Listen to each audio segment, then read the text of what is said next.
This sitting is resumed.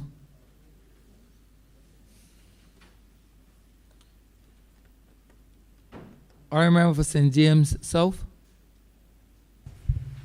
Thank you very much, Mr. Speaker. I thank you for the opportunity to rise and give some support to this bill, the Fair Credit Reporting Bill. And I just want to express thanks to the Honourable Member for Christchurch East Central for bringing this, because it will represent a change in how business is done in Barbados. And I want to also thank him for the fact that they've taken time to include elements that are going to be critical to taking Barbados and the growth of the Barbados economy forward. I like the fact that it's called the Fair Credit Reporting Bill. It is part of a suite of initiatives by this government to try to take our economic landscape and make it fairer, make it better, allow more people to participate, and to generate the growth opportunities that all Barbadians can be a part of. It is also a bill that will help us to be able to compete globally and to be able to engage in greater investment further afield, because we're putting in place the very necessary structures that will make Barbados a place to do business, a place to invest. And I see the three basic impacts, Mr. Speaker, as being able to do what Barbadians call make wrong things right. It will help us to be able to engage in our single market in a significant way, and I want to be able to speak to that. And it helps Barbados to be able to act globally and to be a global player who is meeting the requirements for engagement at that level. So, Mr. Speaker, one of the things that would have impacted on individuals and businesses across Barbados is the whole issue of credit history. How you are judged in relation to having access to credit, in relation to being able to get investment. Because in the absence of clear, objective criteria, the absence of critical facts about you, when someone is seeking to make a judgment, as do all of us, we fill in the blanks, sometimes with our impressions, sometimes with our feeling about a person or about this category of person, that this category of person may be a risk. This category of business might be risky, without necessarily having all the information and background on that individual so that he may rise or fall based on his own performance and not on the whims or perceptions of people. And this has been a challenge because many good ideas have gone down the tube in Barbados because the person making the request may not seem to meet the criteria that a business may have. And so it is important that we're able to put in place a fair credit reporting system that will bring some transformation for individuals and for businesses. When I was with the Small Business Association, we would constantly run up against problems that small businesses would have in accessing credit, sometimes being turned down without really knowing why they were turned down. And I remember on one occasion, an entrepreneur said to me that they had run into a little problem paying a bill. It was late. And the credit reporting system had just started, but it was not yet regularized. There were no regulations governing how they operated. The entrepreneur, knowing that he had the bill to pay, went and paid the company, only to be told that the credit bureau and the person collecting that payment would keep them, would put a negative report on the person because they were not paid their fee. And I remember the entrepreneur saying to me that I do not have any agreement with that company to pay a third party or to pay a fee to a third party. That was never part of our agreement. I have paid him, and therefore I'm standing by my right not to be charged, and that they need to sort out their relationship with the person, and they need to sort out their relationships with the rest of the public to let people know, to inform them, so that they can then decide whether or not they wish to do business on those terms. But the challenge facing entrepreneurs at that time, Mr. Speaker, would have been that when you refuse to do so and somebody keeps a negative credit report on you because of something that is unfair, what recourse do you have? And so many small businesses would have been squeezed between the cracks of these arbitrary and sometimes unfair practices that would have emerged that did not reflect good business.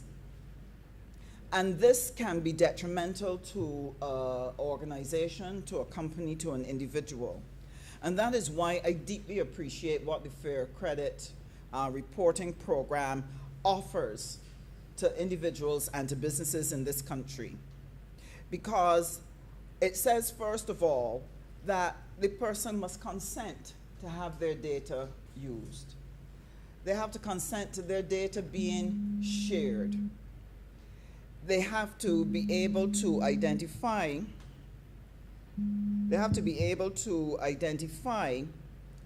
a dispute settlement mechanism, that someone has to be able to fast track when there are disputes, that they can be resolved quickly so that you do not have a negative credit rating sitting on your report that might be being shared while we're toiling our way through a legal system that could take you 5, 6, 7, 10 years.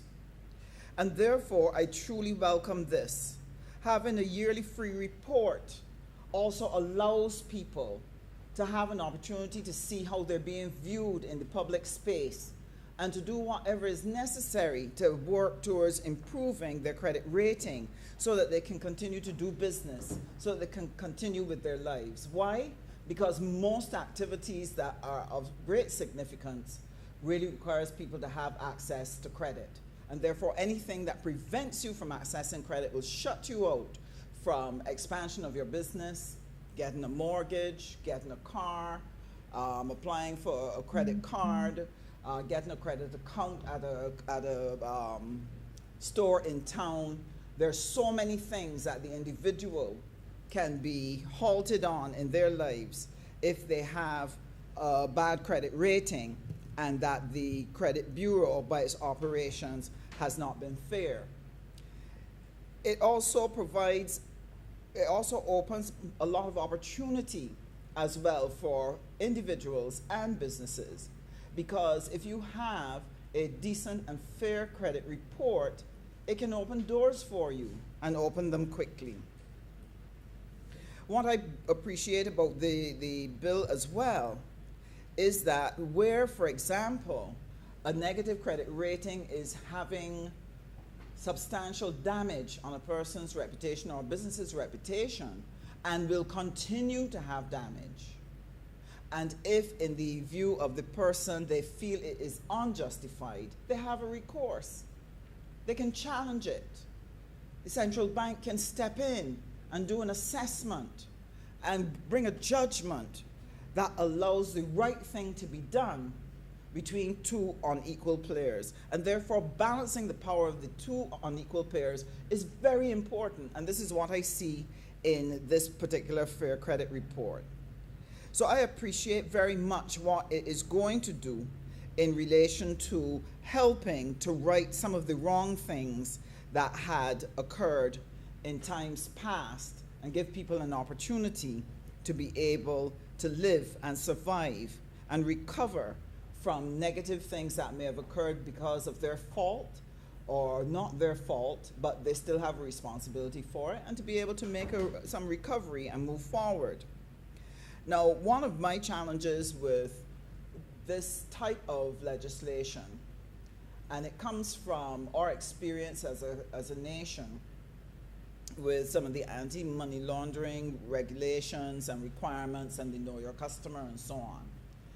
What we've found in the business community is that there's such a strict and sometimes overreach in terms of the interpretation of what the rules are asking of them, and the fear of doing wrong, that sometimes you find that persons are not able to make a sensible judgment on these facts and circumstances that are in front of them, and seek to work with their customer to resolve an issue, and to be able to still be able to defend that this is meeting the know your customer requirements and meeting all the demands that are made in relation to ensuring that you are checking every element to ensure that there's no money laundering.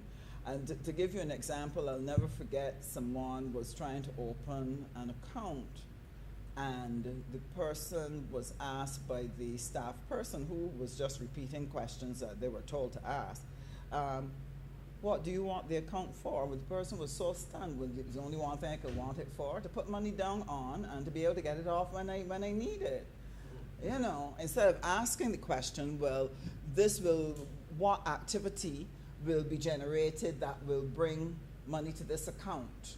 Instead of asking that question, we want to know why you want a bank account. Everybody knows why we want one. But this happens when a system becomes rigid, is inflexible, and does not recognize sometimes when it has become not sensible in its approach to the management of its rules, to the disadvantage of the individual, to the disadvantage of the business. And so that inelasticity of the system needs to be addressed, and to make sure that we help people to understand what are the behaviors that allow us to meet the requirements of this rule without being so excessive that you choke commerce, you choke investment, you choke business, and therefore choke economic development. Now, one of the circumstances that we have to take into account in looking at a bill such as this, how are you going to deal with businesses who've been negatively impacted by COVID, who over the period of 2 years would have found themselves in a situation where they were not able to honor their rent, a loan, a payment to the bank, whatever it is, not because they didn't do good business, not because they were dishonest and did not want to pay, but rather they fell upon hard circumstances beyond their control that now affects them. How is this going to be reflected in a fair credit report? And how will this be taken into account when making a judgment about this person or this business in the future as we continue to walk through COVID? So that is one of the concerns that I have, and would dearly love to make sure that we have a way to account for it, so that we are able to be fair to the business people and to be fair to individuals. Now, once you unlock this and enact this particular piece of legislation, as was ably shared by the Honourable Member for Christchurch East Central, it is going to unlock economic activity.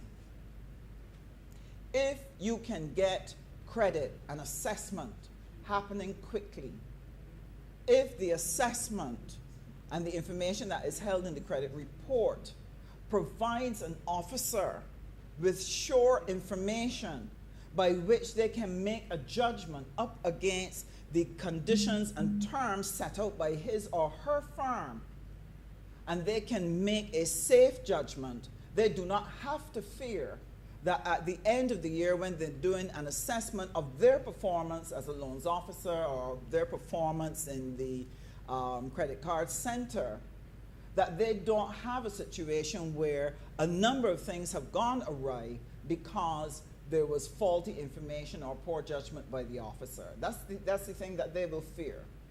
So if we can give them that assurance, then they can be much more responsive. And this will help us to be able to do credit and provide people with funds that they can expand their businesses.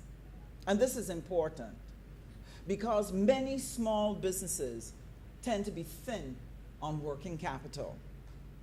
While some may have one or two assets that they can work with, they may not have sufficient for what it is they're going to do. But if an officer can see that there's a track record of managing the business well, paying back on time, all of that adds to the credibility and helps to lower the risk. If the area in which they want to perform is one that there's confidence that it will do well at this time, in this environment, then they're going to stand a much better chance of acquiring that loan. And what will that do? Generate employment. What will that do? Allow an entrepreneur to be able to purchase more supplies. And we hope that they will be able to get involved in some level of export so that we are able to make trade happen. So this becomes so important for our being able to do trade. Now, this is going to be particularly helpful with the growth and the development of the single market and economy, CSME.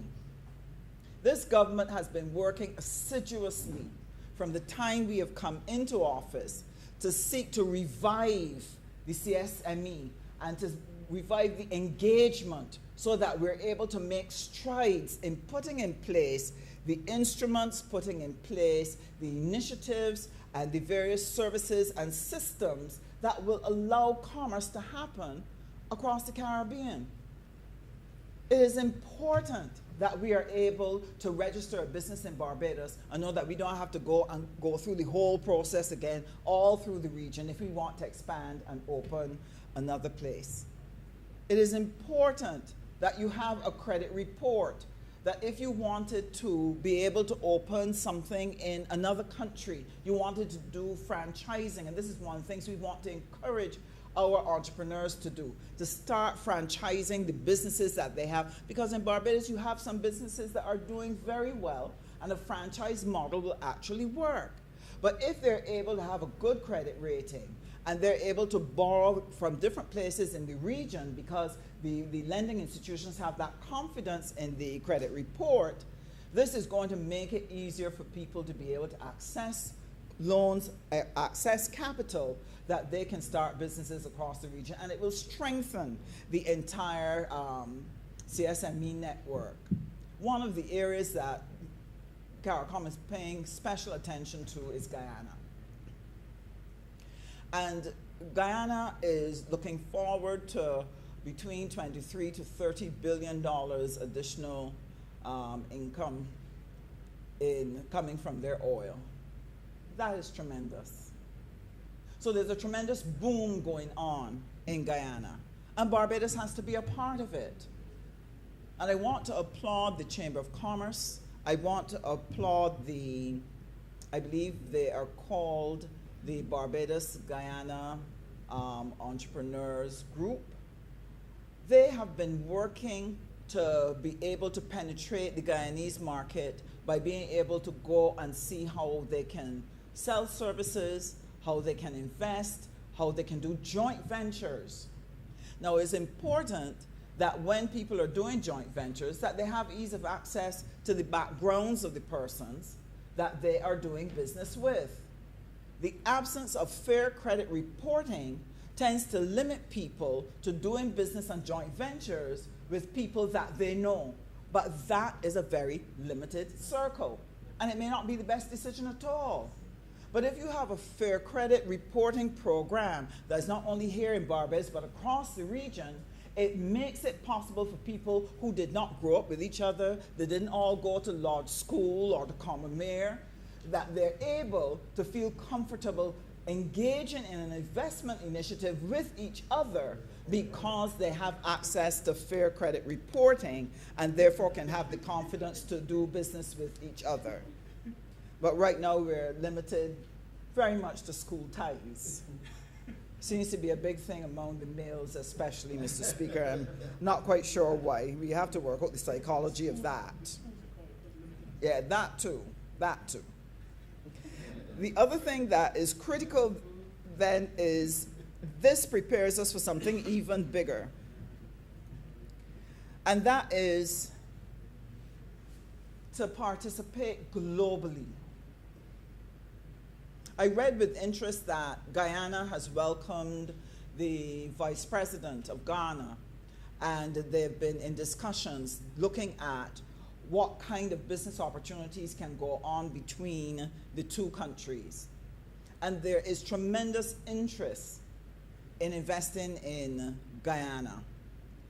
And one of the reports mentioned that the president, Mr. Ali, he has made a pledge that one of the things he is going to do to be able to encourage the investment from Ghana and the trade with Ghana is to try to cut the red tape, to put systems in place that makes it easier and faster for people to do business. And what we have before us is an instrument that will help Barbados to do that as well, to make it faster and easier to do business. At the level of the WTO since 2017, a number of countries have gotten together to discuss developing a declaration on a joint ministerial statement on investment facilitation, because they want to be able to develop a multilateral framework that will make investment facilitation seamless and allow countries to give certainty to both domestic and to foreign investors to be able to set up, because people need a transparent, predictable, and efficient system that will create an investment-friendly business climate. And this is what is going to make it easier for us to be able to attract investment into Barbados. How are we going to attract people to invest in the marijuana industry? How are we going to attract people to invest in the renewable energy industry? And all the other things that Barbados has on its plate that it wants to use in order to create that forward thrust in our gross domestic product, to create economic growth. We can only do it by making sure that we have the systems in place that make it easy for people to do business. And that is why the Fair Credit Reporting Program, especially with the marijuana and renewable energy, where you're saying that there must be some local participation in each license, that a Barbadian must have a stake. How are they going to know who to do business with? They didn't go to school with us. How are they going to know who would be a beneficial partner? Can they rely on hearsay? Can they rely on talk at a cocktail party? If you have a fair credit reporting system, Mr. Speaker, it is going to broaden the opportunity for more Barbadians to be able to signal their interest to foreigners that they want to be able to participate in these two industries and be a local partner in that initiative. And this Fair Credit Reporting Program gives them that opportunity. It unlocks, Mr. Speaker, the opportunity for investment. So this is tremendous. And that's why I really applaud the Honourable Member for Christchurch East Central for bringing this, because this is absolutely vital for us to be able to do what it is we need to do in order to grow the Barbados economy. Now, I listened with interest to the Honourable Member for St. Michael West about not hearing what are the plans for the growth of the economy.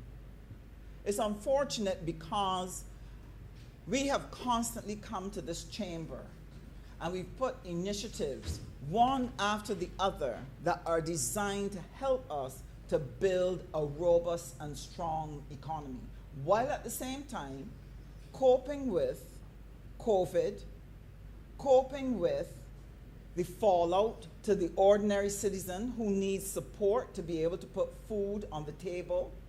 And that this government has been doing three things. We've not only been walking and chewing gum, we've been walking, chewing gum, and clapping hands all at the same time. It is unfortunate that the Honourable Member has missed that in the presentations, and that greater attention to what we discuss in this chamber will make it easier for him to see and recognize that we are doing all three things and that we have a plan for the economic growth of this country. Now, sir, on the international stage, yes, we have been doing very well in attracting loans. We've been doing very well in getting technical cooperation. Barbados has been building a name for itself on the international scene. But, Mr. Speaker, we are engaged daily in battles, whether it's at the WTO, whether it's with the OECD, wherever it is we are engaging, we are often fighting tooth and nail to be able to defend Barbados' interests against bigger interests who are intent on not allowing us to have terms and conditions that work best for small, vulnerable economies like ours. It is a daily battle. The issue of correspondent banking is not foreign to anyone in here. You're having more and more difficulty in being able to settle payments as you find this noose being put around our necks that's making it difficult to be able to settle our bills because people do not want to take the risk for the little bits of money that we are transacting that they find that we are not strong enough in relation to our monitoring and therefore create a problem and a risk for them. And therefore what they're going to earn makes it not attractive for them to bother. We're not worth the trouble. But Mr. Speaker, that is a death knell for us. And so wherever you are, whether it's on harmful taxes and tax evasion, whatever it is, Mr. Speaker, you're finding that small nations like ours are having greater and greater difficulty in functioning in a world that is not responsive to them. You only have to look at climate change, the COP26 that just concluded. You only have to look at the pandemic and access to vaccines, etc., to see that small, vulnerable economies like ours are not given the necessary favor. So what does this mean for us? And this, Mr. Speaker, I say from the heart. We have been actively pursuing a South-South policy where we're seeking to add more countries from the South along with our usual trade partners to help to broaden the number of people we engage, the size of the markets in which we trade our goods, people that we do business with. And one of the things that is going to be very important if we are going to engage more widely is that in building our reputation, there must be a reputation of our systems and processes. That if we have an electronic single window at the port to make business facilitation easier, it must work seamlessly. If we say that someone is to get the return of a town planning permission request in 2 weeks, it must occur seamlessly. So too this fair credit reporting system. It is going to be absolutely vital to the confidence that we build in in our global partners, in our regional partners, that the implementation of this credit reporting program works well, that it is consistent, that the persons who go to work every day are not favoring friends and family. They're not giving a pass to people that they know, that they're doing and performing consistently to the standard which we have set. Otherwise, Mr. Speaker, Crapo will smoke our pipe. Because if we destroy the confidence of people in the integrity of our systems, it will take almost forever to rebuild it. And this is important. And that is why the details of this program are going to be key. The persons we select, the regulations that we put in place, because it must be effective in delivery. Now, if we can build that type of integrity into our systems and broadcast that integrity, whether we're talking about our central bank, whether we're talking about fair credit reporting, whether we're talking about our judicial system, whatever it is, if we can demonstrate that integrity, it makes it easier, Mr. Speaker, for us to join with others to set up organizations for monitoring the performance of these institutions. To date, Mr. Speaker, a lot of the monitoring institutions in the world are set up by the developed world. They set up their own standards that suit or work for their environment, that reflect their cultural norms, the practices that are normal in their situation. And it does not admit or allow room for other places, for other considerations, that this is their experience, so this is what is global, this is what everybody else must conform to, even though it may not work as efficiently for them. And this is why, Mr. Speaker, it is going to be important that as we build domestically, that we start to build relationships with other credible institutions and systems across the world, with our partners, where we can set up as well monitoring systems in which we monitor ourselves, in which we monitor others who engage in our space. This is going to be critical when we're going to go to Africa, when we're going to do business and trade with Ghana, Kenya, Morocco, when we want to do joint initiatives and so on, that we look at starting a method of assessing ourselves, holding ourselves accountable, building that credibility in the world, so that when we say that we can do this, or this person is a good person to do business with, our word will be our bond. And this is how we're going to create an environment to allow our businesses to thrive.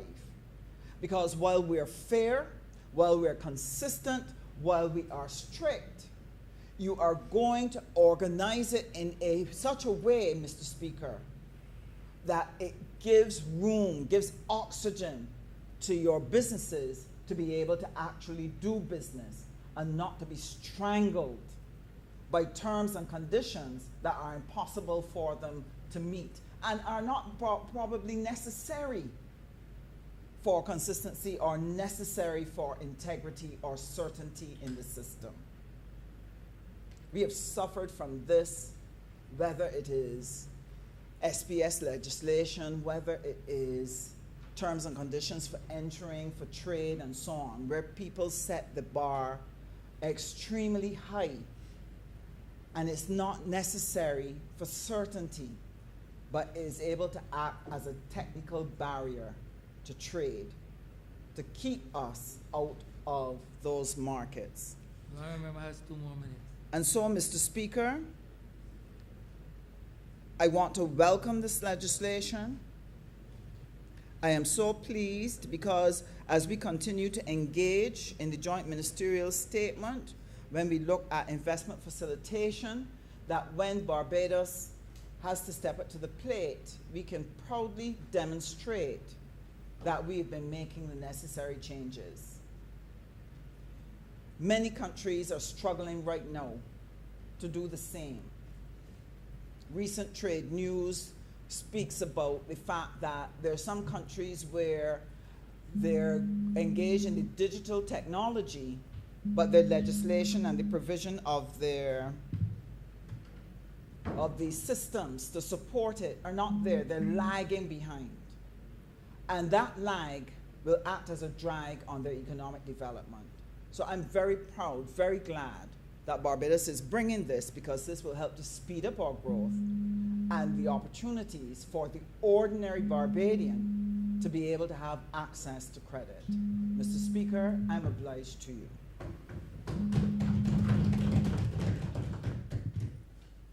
Honourable Member for St. Philip South. Thank you, Mr. Speaker. I rise this afternoon in support of this piece of legislation, Fair Credit Reporting Bill, simply because, Mr. Speaker, I believe this is one of the great things that we would have achieved as an administration, particularly as we walk our own walk as a republic. And this is significant, Mr. Speaker, sir, because we have, as a government, achieved a lot of things that perhaps if we don't repeat them, they may be lost on many, especially given the noise that is taking place at this current juncture with those who are in high anticipation of the silly season. And whilst one may anticipate a silly season, it does not make excuses for one to be silly. And, Mr. Speaker, I have heard, and I've been listening carefully, a whole series of silly comments in Barbados that has asked me to check myself to find out if I'm asleep or if this is reality. One good example, Mr. Speaker, sir, is the notion that there should be a referendum before we took a decision that was literally taken for us in 1966 to become a republic. And I tried to explain to a call-in program moderator that he ought not judge the Prime Minister of Barbados on statements made in 2007 as a member of another Prime Minister's cabinet. But that what should happen is that this government should be judged based on the manifesto that we came to power on in 2018, or further by the throne speech of 2020. And you would not believe that someone was motivated to suggest that I said that the going to a republic was in our 2018 manifesto. Never once cited the fact that I said we had a throne speech in 2020. And then a buffoon is calling and asking me to apologize for making sense. Why is he remain a buffoon? And so, Mr. Speaker, I've said that to contextualize why we have to speak to the work that this government has been doing and the achievements we have made since coming to office. You may recall that we have had to allow for parents to be able to be proud of their children by allowing those who had a desire and a passion to have access to university education, because if it depended on the parents having to assist them to deliver that, they would not be able to do it. And, Mr. Speaker, sir, we have had to do a complete debt restructuring and a complete overhaul of our economy in terms of the amount of debt we came to government and found as compared to where we are now, and how we had to stop Barbados' economy from going over the cliff and preserve our currency peg. This, Mr. Speaker, took strong, bold fiscal management, and therefore it pleases me to be able to stand in this chamber this afternoon representing the people of St. Philip South, to be able to commit and agree to a system of fair credit reporting. Because, Mr. Speaker, I applaud the member for Christchurch East Central for bringing this piece of legislation here But I also want, Mr. Speaker, to challenge him to do some other things as well. Because we got this right. But in order for this to work effectively and for Barbadians to be able to be given a fair credit reporting, there are a number of things that I challenge the member for Christchurch East Central to look into. And I am saying so given my background as a business person who would have spent many years in business and understanding the banking system.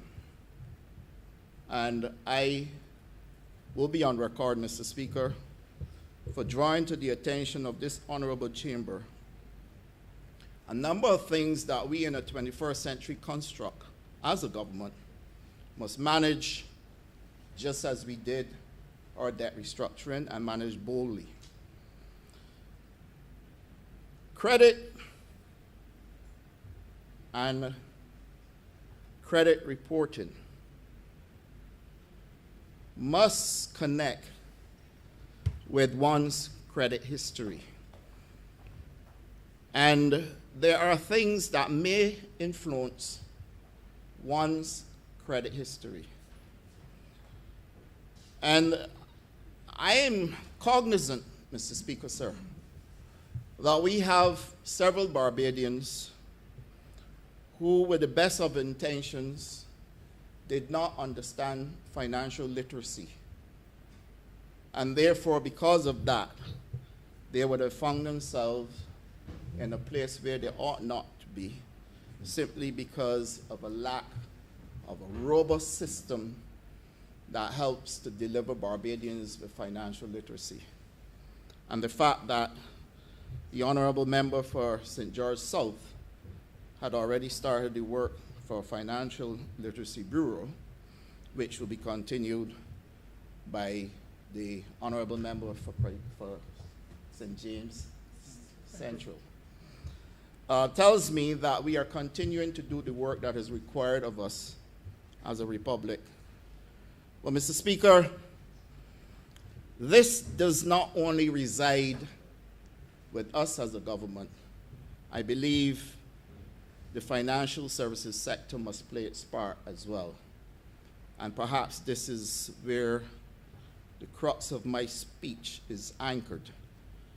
Because for too long, I have seen situations where good men have been perceived or treated as if they were bad. And whilst I understand a system where the financial services sector is perhaps highly risk averse, sometimes justifiably so, sometimes purely just to be difficult. And I give you an example. Young man lost his mother and father, is unemployed, has no means of income, but the insurance company is writing him a check due to the death of his mother. That check is written in his name, but has to go to a bank. And that young man is having difficulty depositing that check because the information that the bank is asking for, he's not readily able to deliver. Now, he has done no wrong. He doesn't have a bad credit history. He didn't steal the money. There's enough evidence to show that there was a death because there's a death certificate. The check itself is proof that the insurance company wrote the man the check. But a bank is telling him that he now needs to turn his inside out in order for them to bank that check and for him to have access to those funds. These, Mr. Speaker, represent things in the system that I challenge the honorable member for Christchurch East Central through the Central Bank of Barbados to help us simplify banking in Barbados. Because if we don't do so, we are going to continue to put new wine in old skins. And Mr. Speaker, I have said over and over that when you look at fees that are charged sometimes to people who had a difficulty paying in the first instance, that person's credit history may very well be worsened with the cumulative number or amount of fees that are added to an account that is overdue, and then interest rates accumulating as well. Now, I personally feel that you should charge a late payment fee as a justified means of disciplining a person. And so if you're going to discipline a man, then a late payment fee can't be applied 2 or 3 days after payment is due, with the notion that I am mandatorily charging you a fee because this is one other revenue stream that I'm adding, when in actual fact a penalty doesn't even work that way. Because you have to have accumulated a prolonged period of not paying for you to penalize somebody. I mean, you can chase them, you can remind them, you can have a system of even counseling where the bank can have a customer liaison officer that can speak to the person. And then, after a period of frustration, then a penalty is applied. But the notion that 2 or 3 days after a payment is due, a person is penalized, that then adds to the person's credit history because the situation has been worsened. And so when that person's credit history is going to be reported through no fault of his or her own, but due to a construct that is designed to generate more and more revenue off the backs of those who are experiencing difficulty, is where people's credit rating will not necessarily be what it should be. And Mr. Speaker, sir, this bill allows for people to be able to do debt consolidation because of information that will be readily available to the financial services sector.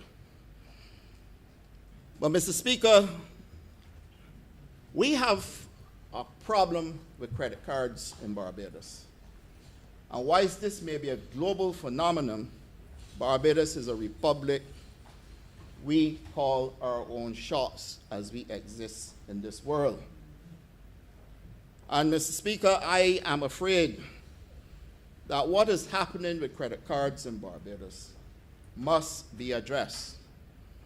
You have the highest interest rates uncontrolled. You have late payment fees uncontrolled. And you have membership fees as well. I am not saying I want to tell anybody how to do business or how to run their affairs. But a credit card is essentially a loan, a pre-approved loan. That's what a credit card essentially is. And I strongly believe that if a financial institution issues a credit card to a customer, that they're doing so knowing full well that that risk that they are taking cannot only be the cost of the customer. And whenever you have customers being penalized the way they're being penalized with late payment fees, they are carrying the cost of the bank's or financial institution risk. And Mr. Speaker, I strongly believe that the time has come where credit cards should be reviewed the use of credit cards, the entire mechanism, the structure needs reviewing. A business entity that takes a credit card issued by a financial institution is being charged 4, 5, 6% of their revenue for allowing the convenience of a customer being able to pay with plastic.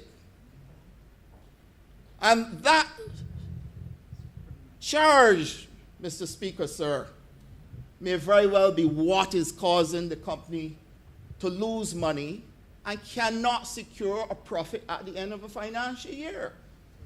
Because if you're doing more volumes of business by way of plastic, and that for each transaction you're being charged up to 6% in some instances, Mr. Speaker, and this takes simple arithmetic. Your profit might be X. The VAT on the transaction is 17.5%, Mr. Speaker. And then there may be other charges as well, all being added into one total. That 6% or 4% is being applied to VAT and all other charges as well, not just the simple basic cost of the item. And therefore, by dint of the way the mechanism works, customers are being charged that fee on VAT and all other kinds of charges as well. And this is a challenge that I present to the honorable member of Christchurch East Central, because I recognize that we are a progressive government. I recognize that we are doing things the right way. And I recognize that as a republic, we should become world leaders in setting the example for others to follow. Just as we did with our debt restructuring, when we determined that we were going to bring back everybody to the table to renegotiate our debt in order for us to settle how we were going to bring our debt down and how it's going to be repaid. That is the kind of bold approach, Mr. Speaker, sir, that I want to see introduced in the financial services sector. For example, and Mr. Speaker, you might be very familiar with this, there's something called foreclosure. Foreclosure, where you're no longer granted forbearance on your mortgage. So the bank is ready. But the bank entered into, I should say the lender, because I'm not necessarily picking on banks. The lender entered into an arrangement to make a profit. It was not a charity. It was not a social club event. It certainly wasn't a gift. And Mr. Speaker, at some point in time, the person with the mortgage becomes unemployed or sick, but would have paid for many years, probably 15 out of 20, sometimes 18 out of 20. And that person then loses the property because there's no compromise on the interest rate. And more often than not, the amount that was repaid in interest is more than double the principal sum. This is wrong. This is wrong. And so, how do I enjoy a fair credit report, Mr. Speaker, sir, if at the point where I have already paid off my principal and interest, I still can lose my property? We were bold as a government to make sure that didn't happen to Barbadians. We were bold as a government to say, come, let us talk about this. Your skin in the game was your interest. We are at a point where you have to revisit it. That too must be part of our micro fundamentals. Otherwise, the macro responsibility that is laid upon us cannot be achieved, Mr. Speaker, sir. The micro fundamentals we must address within the financial services sector. Sir, a person seeking to get medical insurance with NCDs should not have to be treated as though medical insurance is the sort of thing that you only give when the institution issuing the certificate can only benefit because you're in pink of health, and 9 times out of 10, nothing will happen to you. The person with NCDs need medical insurance more than most. And if it comes at a cost, let it come at a cost. But to treat people as though they're not entitled because they have conditions that they have to battle with, we must also address her. And, you know, I heard a lot of criticisms about Obamacare. Obamacare was treated as though it was the worst thing that can happen to mankind, and that the only thing that is going to happen after that is that Christ was going to come for his kingdom. Those were the critics. But in Obamacare, I heard a leader who was prepared to tell a system, don't turn no brush. We must change what you are doing in order for people to be facilitated through the system. And, Mr. Speaker, those kind of bold leadership initiatives are required at an ethos where people are watching us and where we have made a bold decision, sir, to manage our own destiny, chart our own affairs, and ask Barbadians to walk with us. And therefore, I personally believe that our good work will stand us well. I personally believe also that we are going to take Barbados where no other country in the Caribbean has gone, perhaps in the Western Hemisphere, if we are able to fix our financial services sector to the extent that everybody must understand that the consumer is not the one carrying the risk, and therefore the consumer should not be the one who is being asked to carry the cost of the risk. If I decide to cross the road without looking left or looking right and butt up on a vehicle coming at me, I carry that risk and the pain if I'm struck by the vehicle. But if I look left and I look right and I know that the road is clear, I can walk. I am saying, Mr. Speaker, sir, that with the rigorous type of investigation people go through now in order to get loans, in order to access credit facilities, etc., the cost of so doing cannot only be carried by them.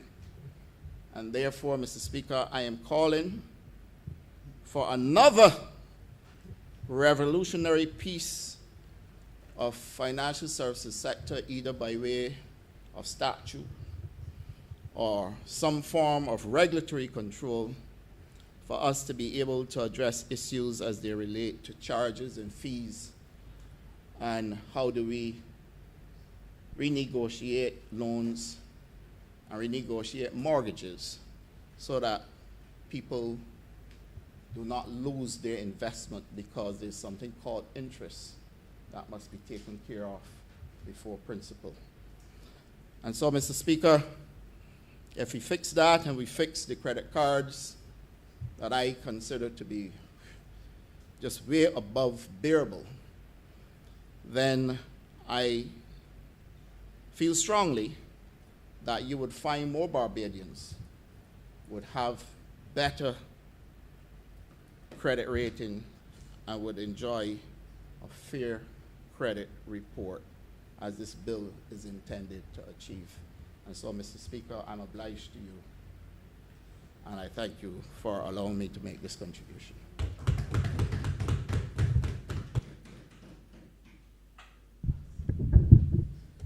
Honorary Member for St. George South. Thank you, Mr. Speaker. I rise to add my voice to this bill, which seeks to provide for the creation of a regulatory environment to promote the development of a fair credit reporting system in Barbados. And also, not only to regulate the environment, but to ensure the regulation of the use of such data as it relates to businesses, consumers, or what we call data subjects. And also to secure the keeping of the private data of persons collected by credit bureaus. But Mr. Speaker, before I get into the meat of the matter on the bill, I wish to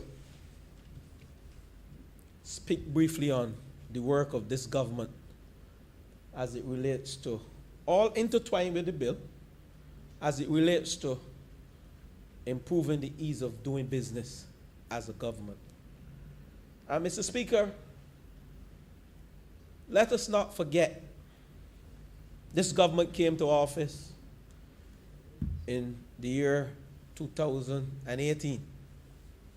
And when this government came to office in the year 2018, Mr. Speaker, we had a sector that we can classify back then as a dying head. And we know when we in business classify something as a dying head, we know what it means. And in Bajan parlance, we would say in the country and in the town that the business failing or has failed. And we had a small business sector when we came to office that we can classify as a dying head back then. But this government saw the need to energize a very critical sector in this country, the micro, small, and medium enterprise sector, which in some countries account for over 50% of GDP in some countries, and even higher. And if we examine where most of us go to recreate, in the Americas, the small business sector is a vibrant sector that keeps that economy buoyant. And the ease of doing business when we came to office, Mr. Speaker, was a major challenge for this government. And we did a number of things when we came to office to address the ease of doing business.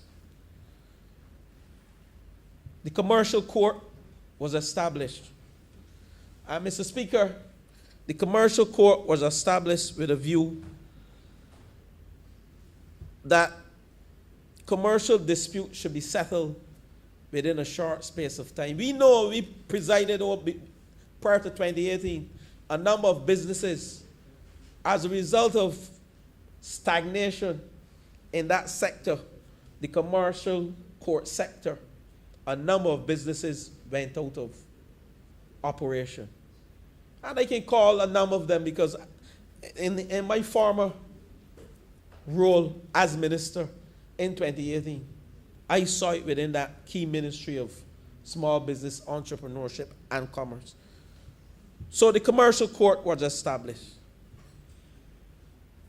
Mr. Speaker, clearing goods through customs. And I want to thank the member who led this bill, member for Christchurch East Central, who worked tirelessly to ensure and also the member for St. Michael's South, to ensure that the ease of doing business as it relates to clearing goods through customs became a thing of the past, or at least we addressed the bottlenecks within that structure. But that's not all.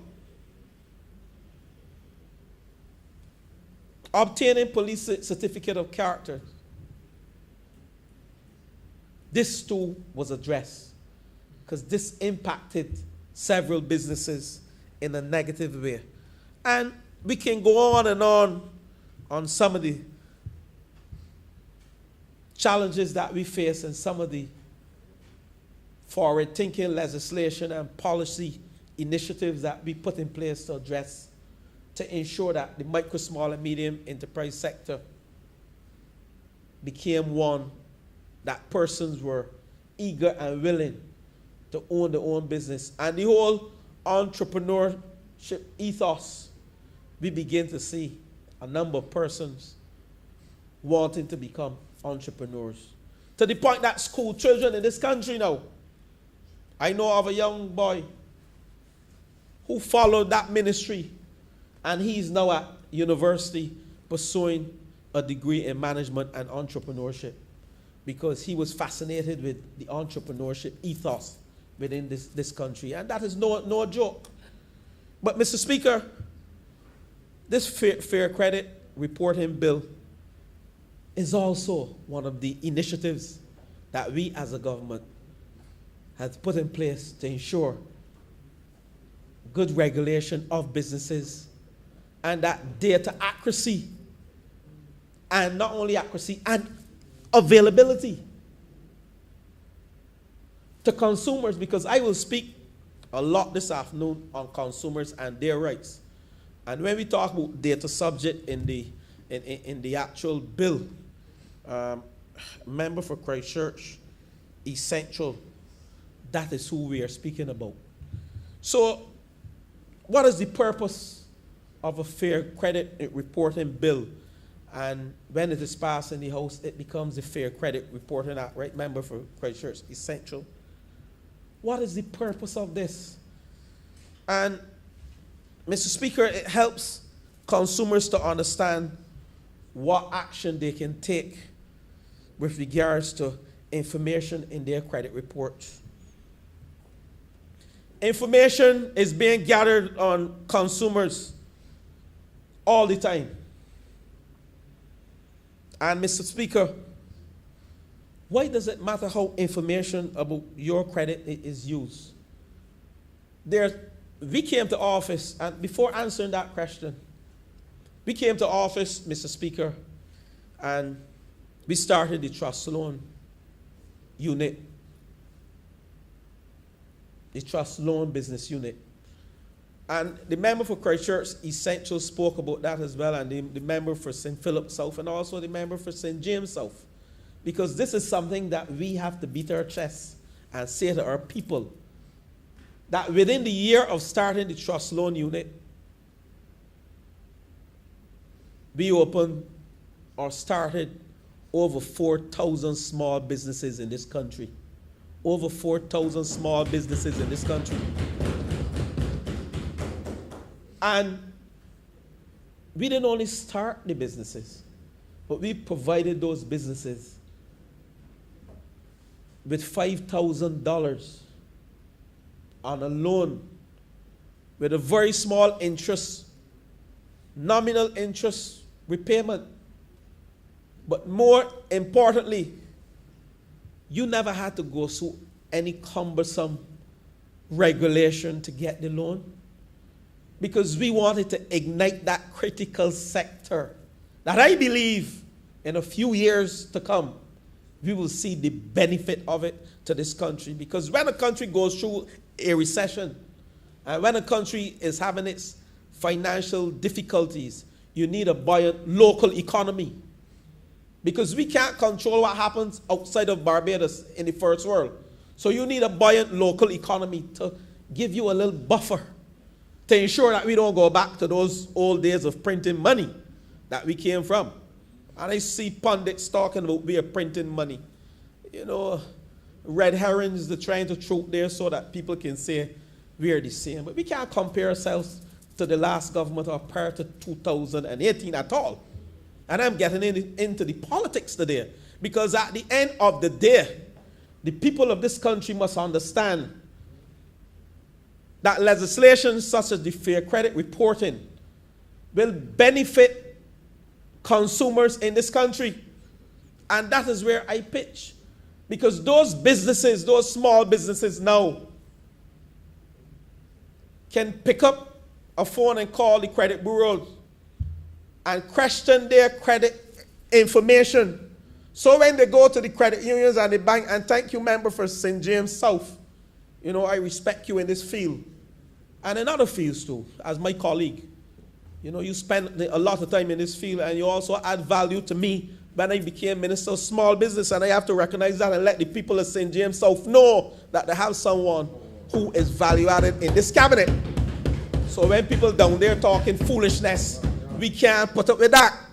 You here to stay for a long time. So I want to thank you for the work that you have done in small business in this country. So when we see all the 6,000 and 7,000 small businesses in this country, when they go to get a loan, and they see, I heard the member for St. Philip South, an astute businessman as well, and let the people of St. Philip South know that as well. When we go to the credit union and the banks, and you hear you can't get a loan because of your credit rating, we are now putting legislation in place that the consumers, the data subject, that's the word used in the bill, can question and ask for their information. And to the point that they can also put a freeze on it until they get the right information, right, member for Christchurch East Central? So you have now empowered the consumer. You have now empowered the average man. Not only bring him in line with the formal business structures that we want in this country, the vending legislation that we have passed in this lower chamber, they are small business people. I know of a person who went for a loan within the last 3 years when I was in the other place as Minister of Small Business. And the person asked me to intervene in a matter with respect to a credit rating that they themselves couldn't understand why they were denied the credit. And when it was checked, it was an error. But they had no leeway in which to go to any tribunal or to any central bank. And that is what this legislation has now, this bill when passed. You can go to the Fair Credit Tribunal, that is what it's called, and you can dispute. They were using me to dispute their credit rating, but they now have a legal recourse. They can go to the tribunal that is being set up here, and thereafter, even if they don't get any good report there, they can go to the central bank. So we are putting a good regulatory system in place that will enable businesses and persons to function in a formal way. And also, when this happens, it helps to enhance their credit rating. Because you're the person, member for St. Philip West. You may go to the bank and they say to you, your credit rating is X. You starting up a business. This speaks of financial literacy too. So you're starting up a business and you don't have any idea what they're talking about. The average man in Ellerton, the average man in Pike Corner, in Haynesville, in Lodge Road, in Checker Hall, in Silver Hill, the average man in Spikestone, they're not degreed persons. We have more persons living without tertiary education. Let me define that. Without degrees than we have with degrees. My parents never had any. But if you go to my father and ask him about a credit rating, he's going to ask you to explain it. And I use it myself. Explain it. The reality is here that you now have the opportunity to ask for information to be given to you so it becomes self-explanatory. This is what I have to do, member for St. Philip West. This is what you have to do now. This is where your credit rating is pitched, and this is what you have to do to enhance your credit rating. So information disclosure. This all speaks to financial literacy, which the member for St. Philip South mentioned that was started under my tenure when I was Minister of Small Business. So your credit history, Mr. Speaker, affects more than just your ability to access loans or the annual potential percentage rate on your credit cards. It affects more than that. And I don't want to repeat the members because the members were self-explanatory. The member that just spoke about credit cards and why we need to have these things explained to us. But for instance, prospective landlords can check on your credit rating as well to determine whether they can risk you, as a tenant. So these are some of the things that this Fair Credit Reporting Bill speaks to, and it allows you to access information. It also gives you the right to be told if information in your credit file is used against you to deny your application for credit, employment, or insurance purposes. And I spoke to that earlier. It also gives you the right as a consumer and a businessman to access all the information a consumer reporting agency has about you. So you can access everything. And this is called file disclosure. That is what it is called, right, member for Christchurch Essential? File disclosure, that's the term. It gives you the access to your credit report, but it also restricts others' access to your credit report. So you can't go around giving persons information willy-nilly unless it is being used for the purpose of that person being accessing credit. So in general, the access is limited to people with a permissible purpose, such as landlords and creditors and insurance companies. So, Mr. Speaker, if you find what you believe to be inaccurate information or incomplete information on your credit report, you have the right to dispute it.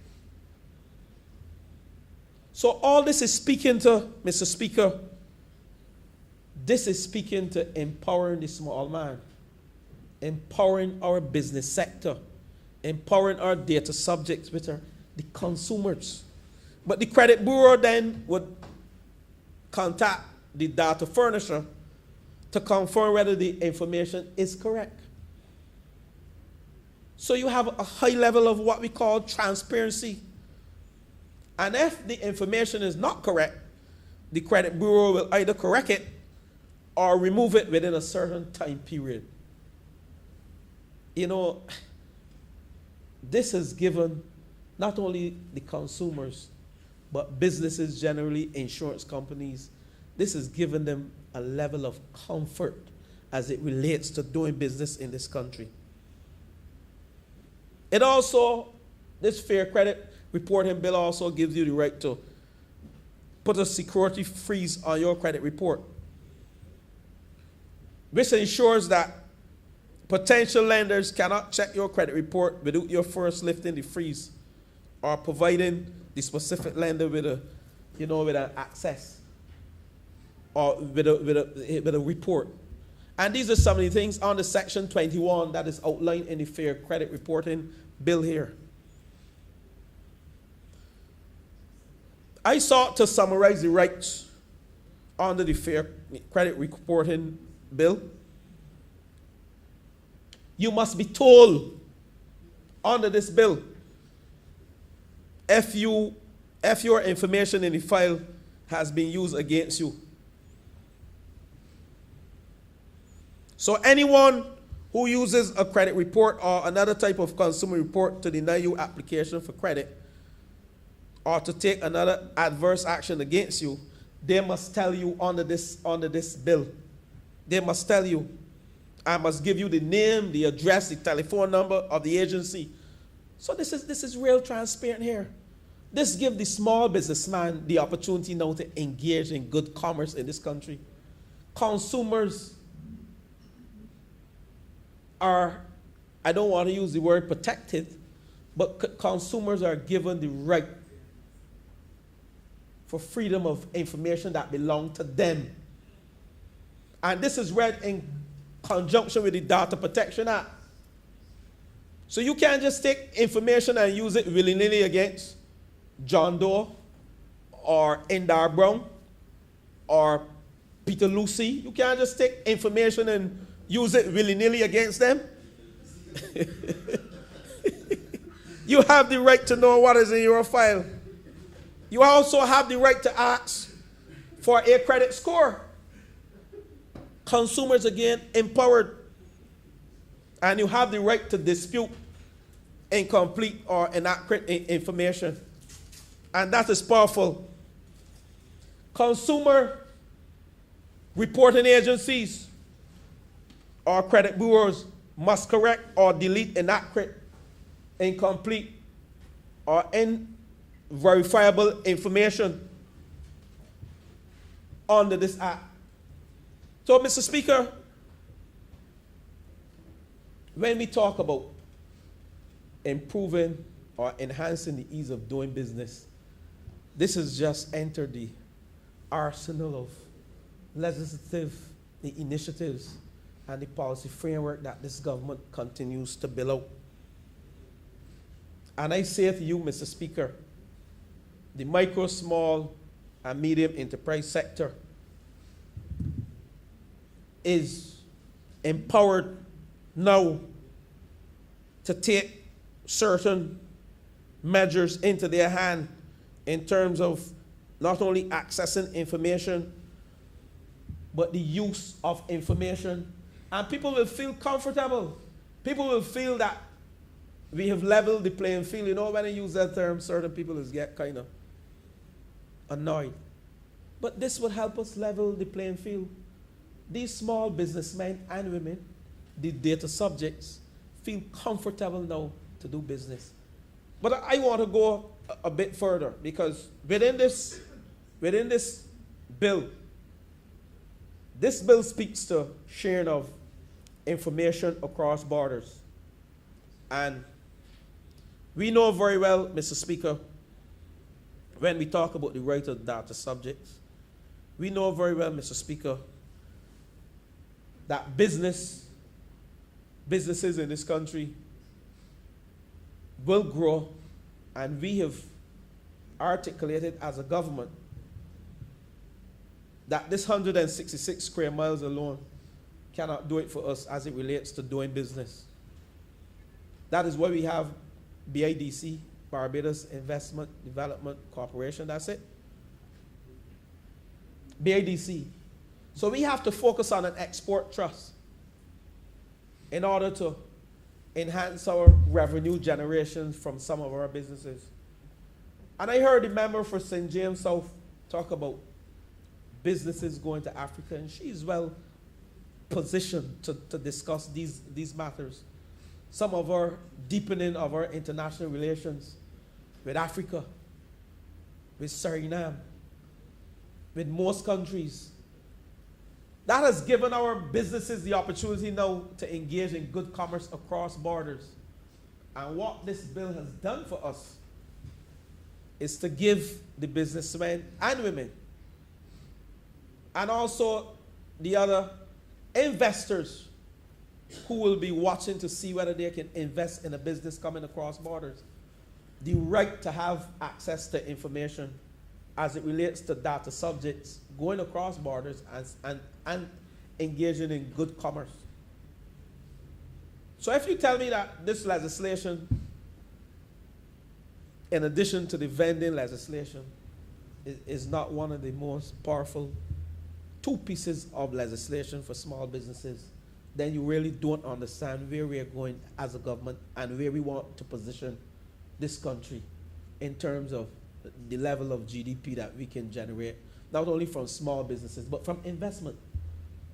So when you go trade across borders, we have to make sure as well that the bureaus and those persons who collect data on the foreign businesses, they have their data protection legislation in place as well. Because we can't have what we call asymmetric information, right, member for Christchurch Essential, where we have information being shared here from our country, our businesses, our data subjects, doing business across borders, but yet they don't have the same type of protection for the sharing of information like the data protection legislation, which is paramount. They may not have this type of forward-thinking legislation, but at least they must have the data protection legislation so that our data subjects and our businesses feel empowered to do businesses across borders. This piece of legislation has now given Barbados international acclaim status to do business across borders. This is a powerful piece of legislation. Some may only say it as fair credit reporting, but it speaks more to the ease of doing business. It speaks more to financial literacy. It speaks more to bringing the average businessman, the small man, into the formal business setting as opposed to the informal business setting. Within the informal business setting, the small businessman and woman, they have challenges accessing credit. So when we formalize them, it is also easier for them to access credit. They are now recognized as businesses more by persons who are willing to invest and who are willing to accept their product and their services. So this is a powerful piece of legislation. It empowers the consumers and it gives our consumers rights. But Mr. Speaker, what I will ask though is that we ensure that we protect the private data of persons collected by the credit bureaus. Because very often, and in the past I must say, legislation has been passed that I call one-sided legislation, where the average man and the consumers and the small businesses were not protected by the legislation. But legislation today must give that balance, that the small man, that is the only way this economy will grow. We have to empower the small businessman in this country in a meaningful way, that we can eliminate poverty, we can eliminate the vulnerable groups through empowering and enfranchising working class people in this country. And I'm so pleased for that piece of vending legislation, which when married to this piece of legislation, will give businesses and the small businesses the confidence and the motivation to take their businesses across borders because they see a level of protection and they will not be disadvantaged. So I want to thank you, the member for Christchurch Essential. You know, you're a man of many words, but today, when you spoke, you give me goose pimple because you truly understand the whole gamut of fair credit reporting and what it can do to the psyche of small business people, what it can do to the micro, small, and medium enterprise sector. And as the member for St. James South said when she was ending, what it can do for businesses beyond this 166 square miles. And with those words, Mr. Speaker, I'm obliged. Honorable member for St. Peter. Thank you very much, Mr. Speaker. I want to add my voice and a few words to this debate on fair credit reporting And to say that one of the reasons I want to do this is because when people hear these terms and these titles of bills, I do not think it always immediately comes to their mind what is being contemplated, what the impact on their lives could be as a result of some of these things. And as a matter of fact, Mr. Speaker, whilst I respect you and other persons who have studied the law, I am still of the view that attorneys seem to try very hard to find a way of making simple things seem very complicated. And I say that with all respect, Mr. Speaker. I do not want Honorable member, be, to be put out. honorable member, be a little bit careful in not what you say, but how you speak. How you say it? Okay. Thank you for the guidance, Mr. Speaker. Thank you for the guidance.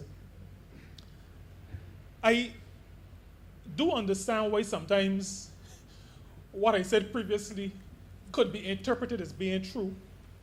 And that is because it is because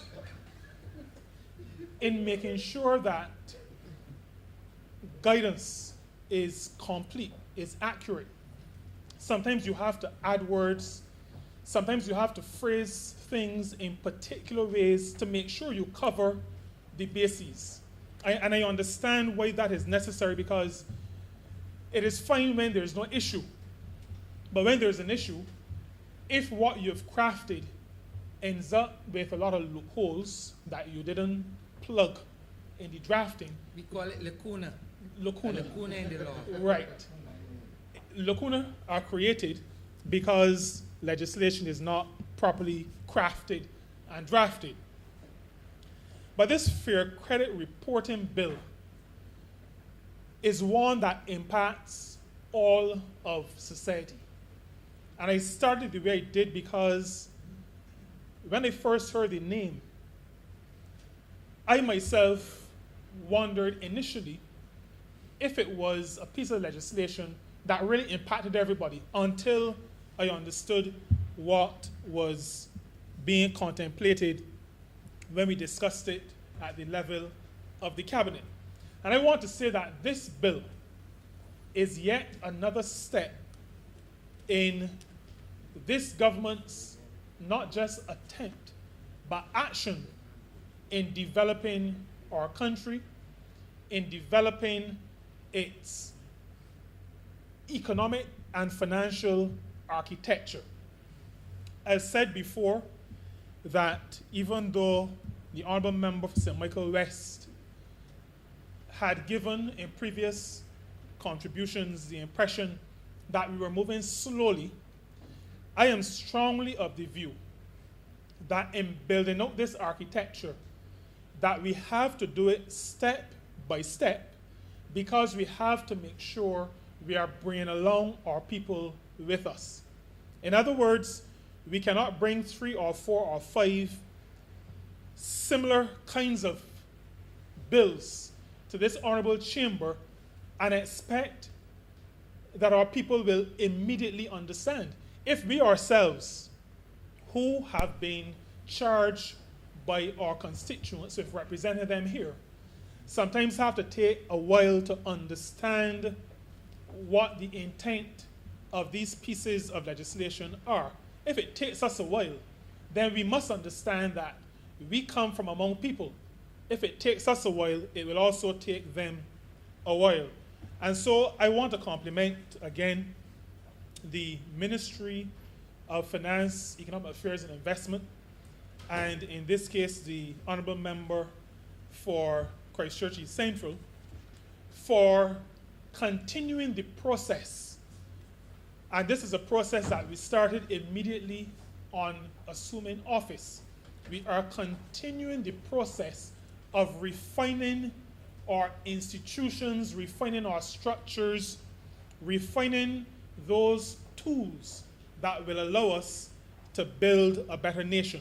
It speaks to our progress as a nation. It speaks, I think, also importantly, to the fact that that progress is steady, measured progress. Steady, measured progress. This bill is one of the pieces of legislation that will help to bring Barbados to world-class standards. And that has been the vision, it has been the action, or the intent of the action of this government from the time we came into office at the end of May of 2018. We see Barbados as being an equal nation to all other nations. We see Barbados as a country that can be and must be considered world class. In order to get there, we have to make sure that our structures are strong, that our structures are robust, that our structures are resilient, and that our structures will work toward getting us to that point. Now, this Fair Credit Reporting Bill, to some degree, forces a certain kind of action. Because the matter of reporting a person's credit or the creditworthiness of a business will now become more popular, in greater demand, this bill will help to push all of us toward better financial management. And that is important. The Honourable Member for St. Philip South spoke to the matter of credit cards. And those of us who have counseled people in money management, I spent most of my working life working in accounting. And I can tell you that while everybody wants money, not everybody can handle money.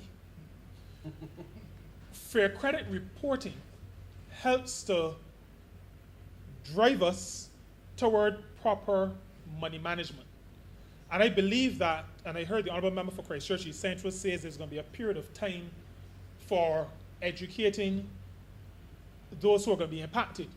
And I think a lot of that time has to be spent educating our people in terms of how to handle and how to manage the resources that they have.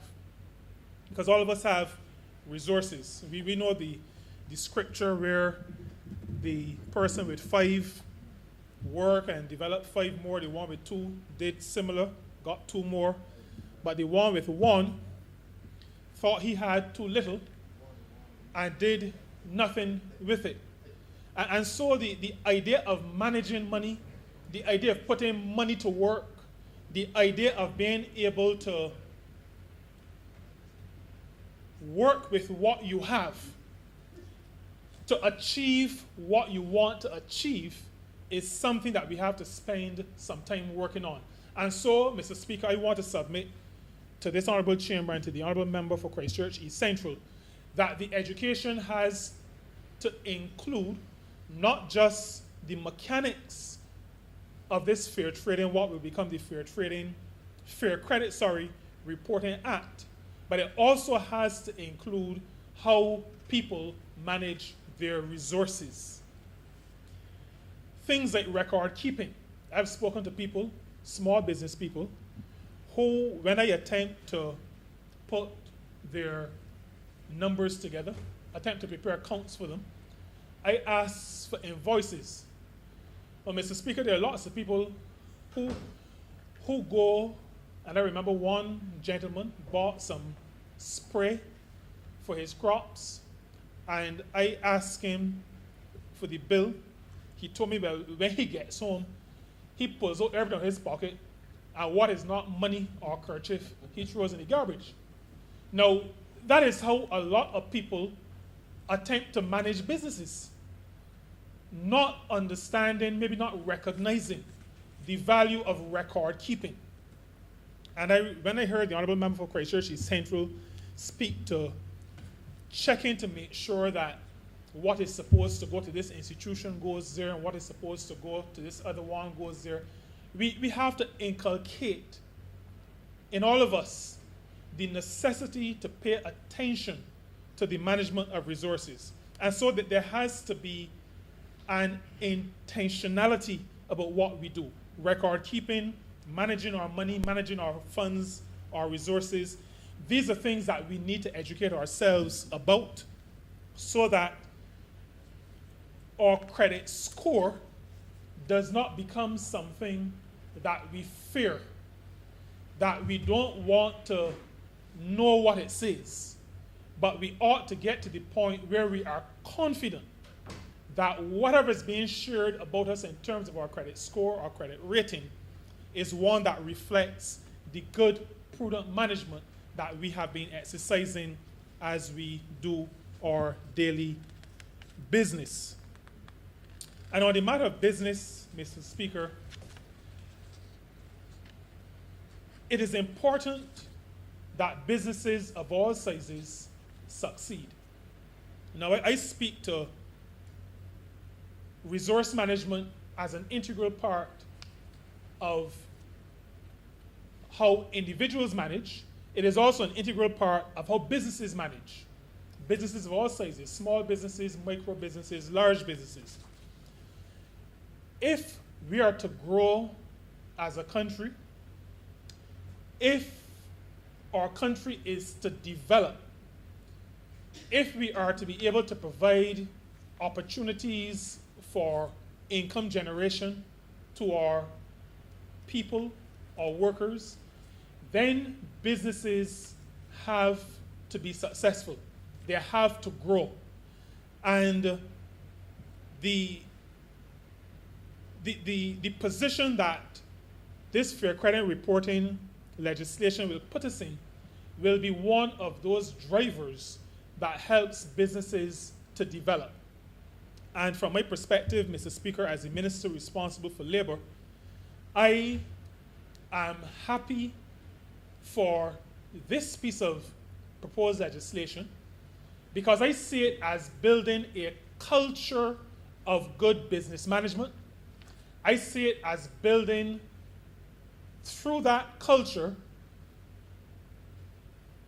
a situation where our businesses will grow and develop, and out of that, provide job opportunities for the workers of this country.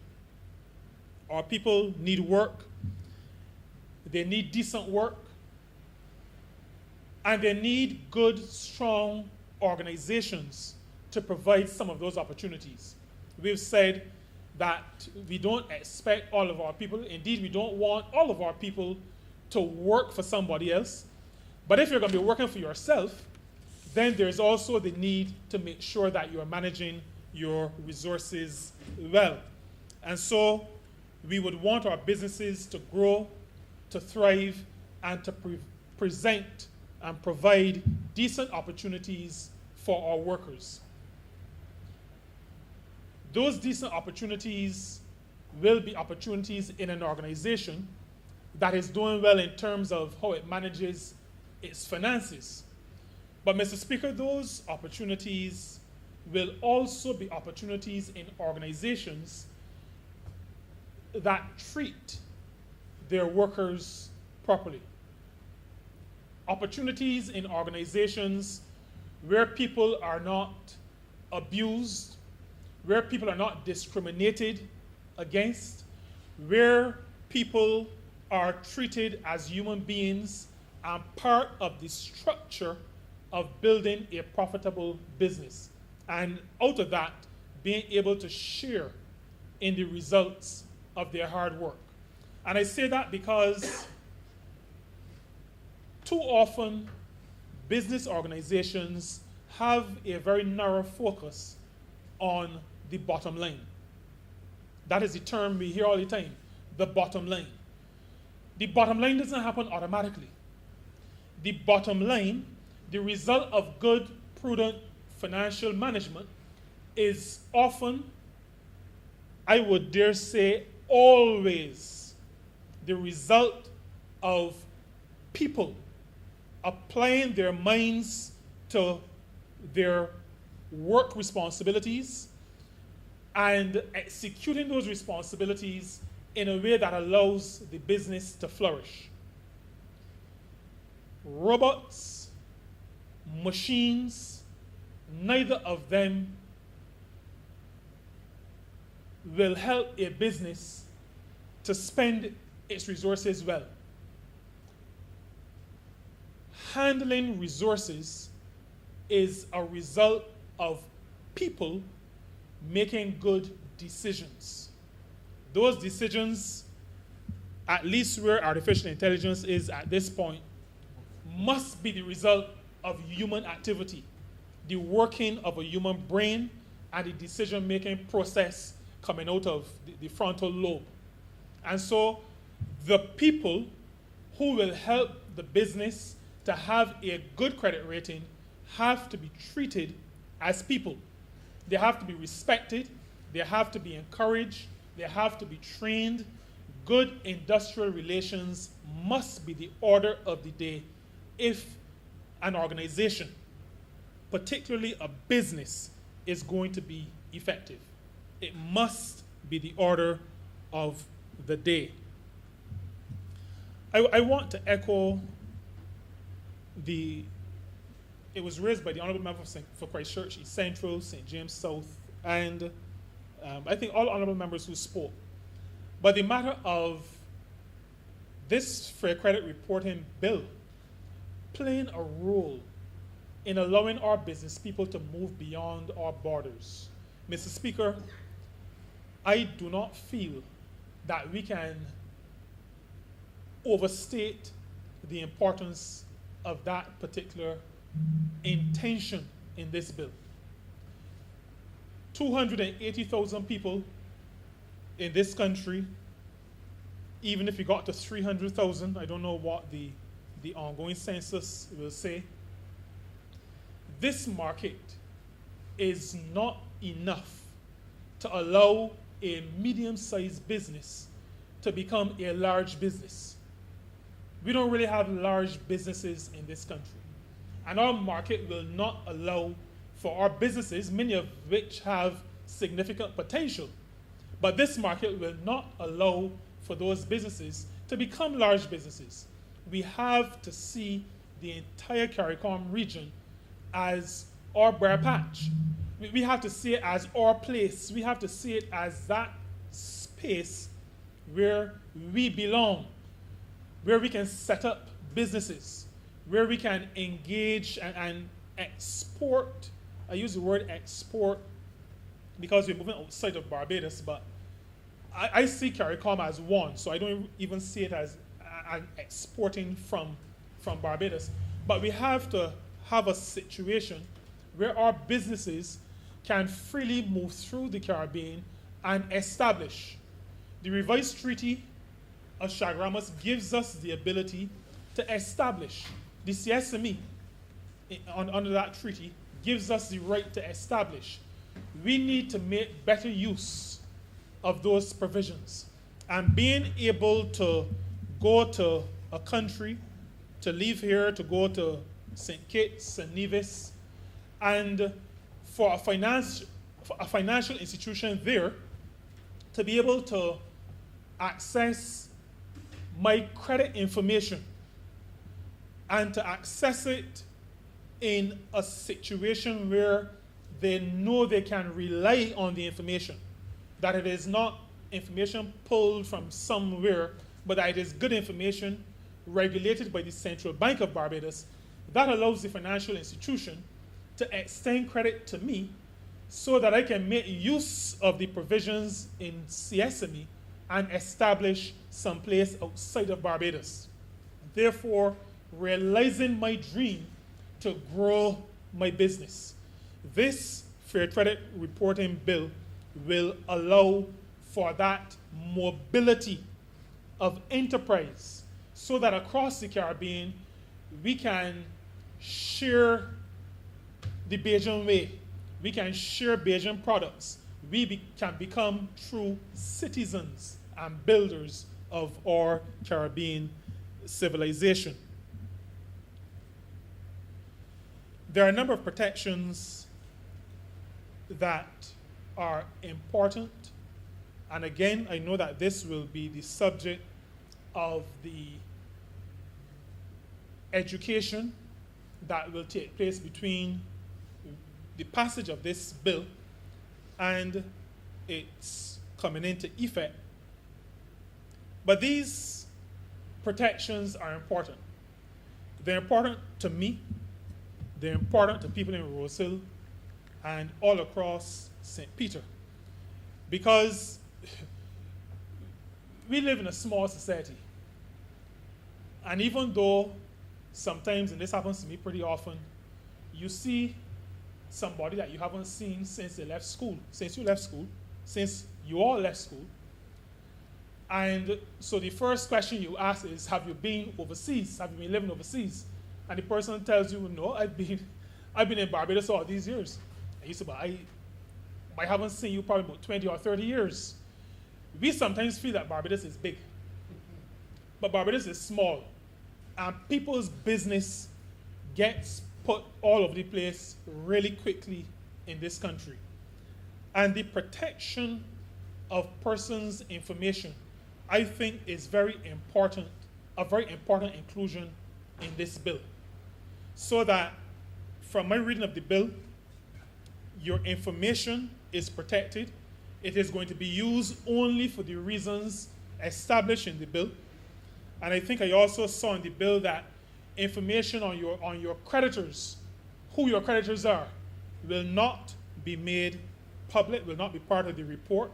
Your score will be part of the report, but who it is that you may have missed 2 payments for is not going to be included as far as my reading goes in the bill. I think these protections are important to ordinary people. As Barbadians, for those of us in St. Peter for sure, we have a certain level of pride. And there are things about us that we would prefer only ourselves and our family members knew. And so we would not want all of our business to be out there because we have to face a certain level of reality.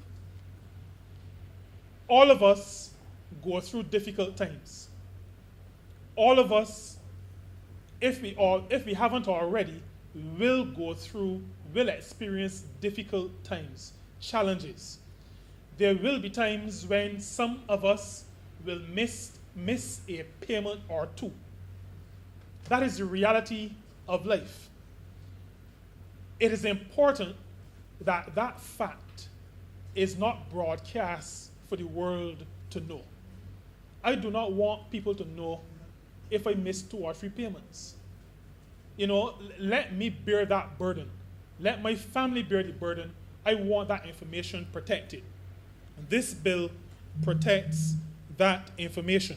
As a matter of fact, even before information can be shared, the person, and I'm not using, even though the proposed legislation uses data subject, I think we all know that I don't like these things that make people sound like things. And so I don't like the word data subject, but that may be something that attorneys like. The people or the organizations whose business is the subject of the report have to give permission for that information to be shared. And I think that is important. I will encourage everybody to accept, because I think oftentimes we need to be held accountable.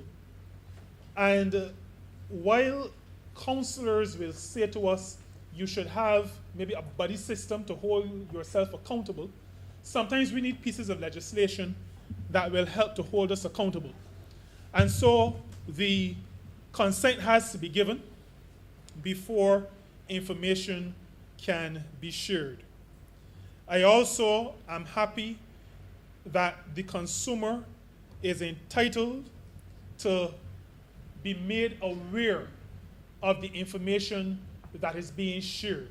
In other words, you cannot feel that you're sharing information about me behind my back.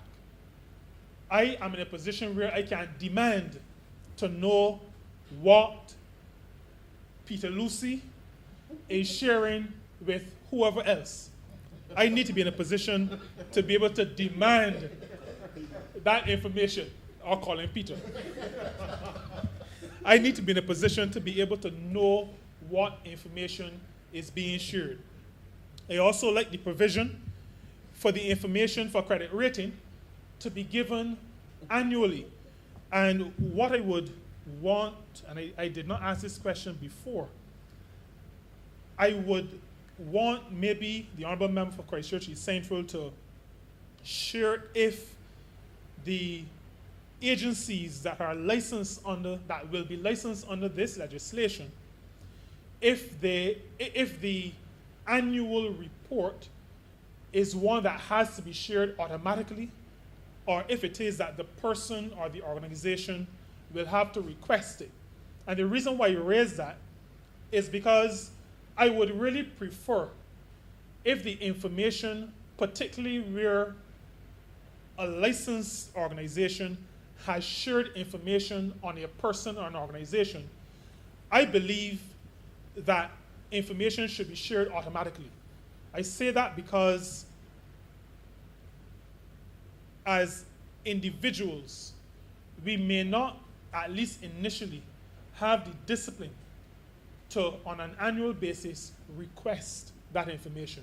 And I think if we're going to be helpful to our people, it should be a situation where, on an annual basis, an email comes in which says credit rating report for 2021, so that even if I'd forgotten that my credit rating is being shared, there is something that triggers it in my mind.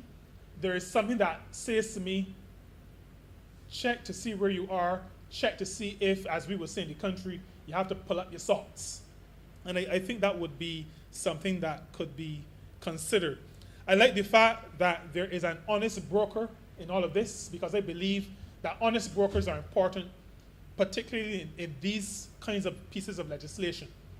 The Central Bank of Barbados, an organization that we all respect, is the honest broker in this process. And so I believe that Barbadians across the board can feel confident that first, those organizations that are licensed will have been thoroughly checked, their bona fides would have been reviewed, and that they are not just picking up themselves or because somebody sees a business opportunity and creates a credit bureau, but that the Central Bank of Barbados, a decent institution in this country, has done the review and has license, but is also available to handle complaints at some level if they may get to that point. And so there is recourse for the consumer. There is recourse for my constituents if they believe that they are hard done by. Mr. Speaker, I support this Fair Credit Reporting Bill. I think it is, like I said at the beginning, another step as we build a world-class financial architecture in this country. I think it is important. We see ourselves as an important part. As a matter of fact, we see ourselves as leaders in the global community. And if we're going to be true leaders in the global community, then we have to lift our standards. This Fair Credit Reporting Bill is but one of those steps. It is part of a steady progression as this Barbados Labour Party government works to make sure that we are not just talking the talk, but that we are walking the walk, and that we are bringing our people along with us. I support this bill, Mr. Speaker. I commend it to this honorable chamber, and I'm much obliged to yourself. Honorable Member for St. Philip West. Thank you very much, Mr. Speaker.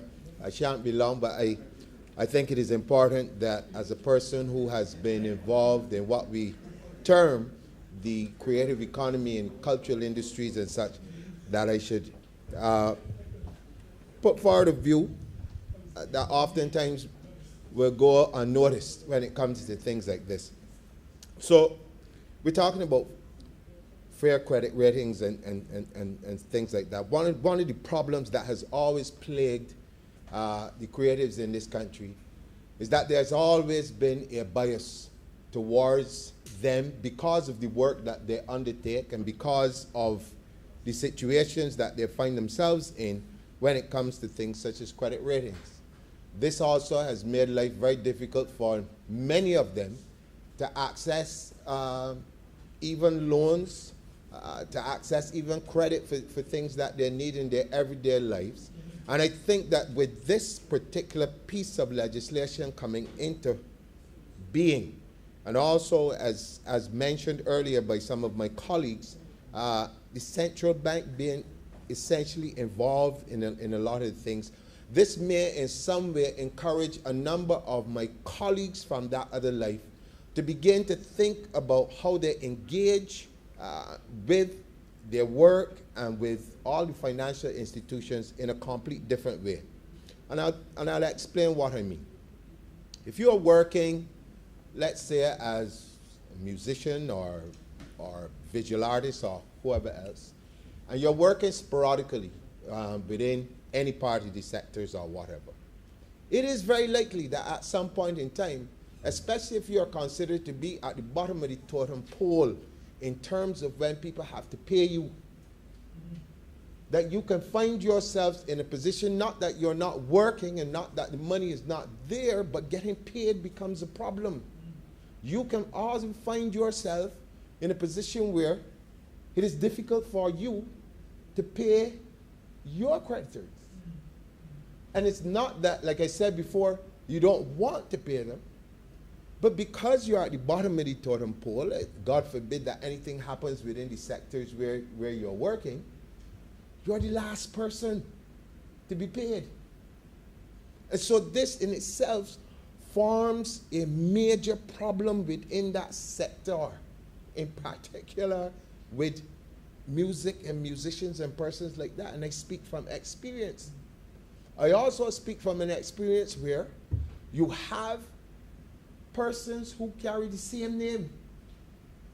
Might be a different birthday, but the first name, but the same name.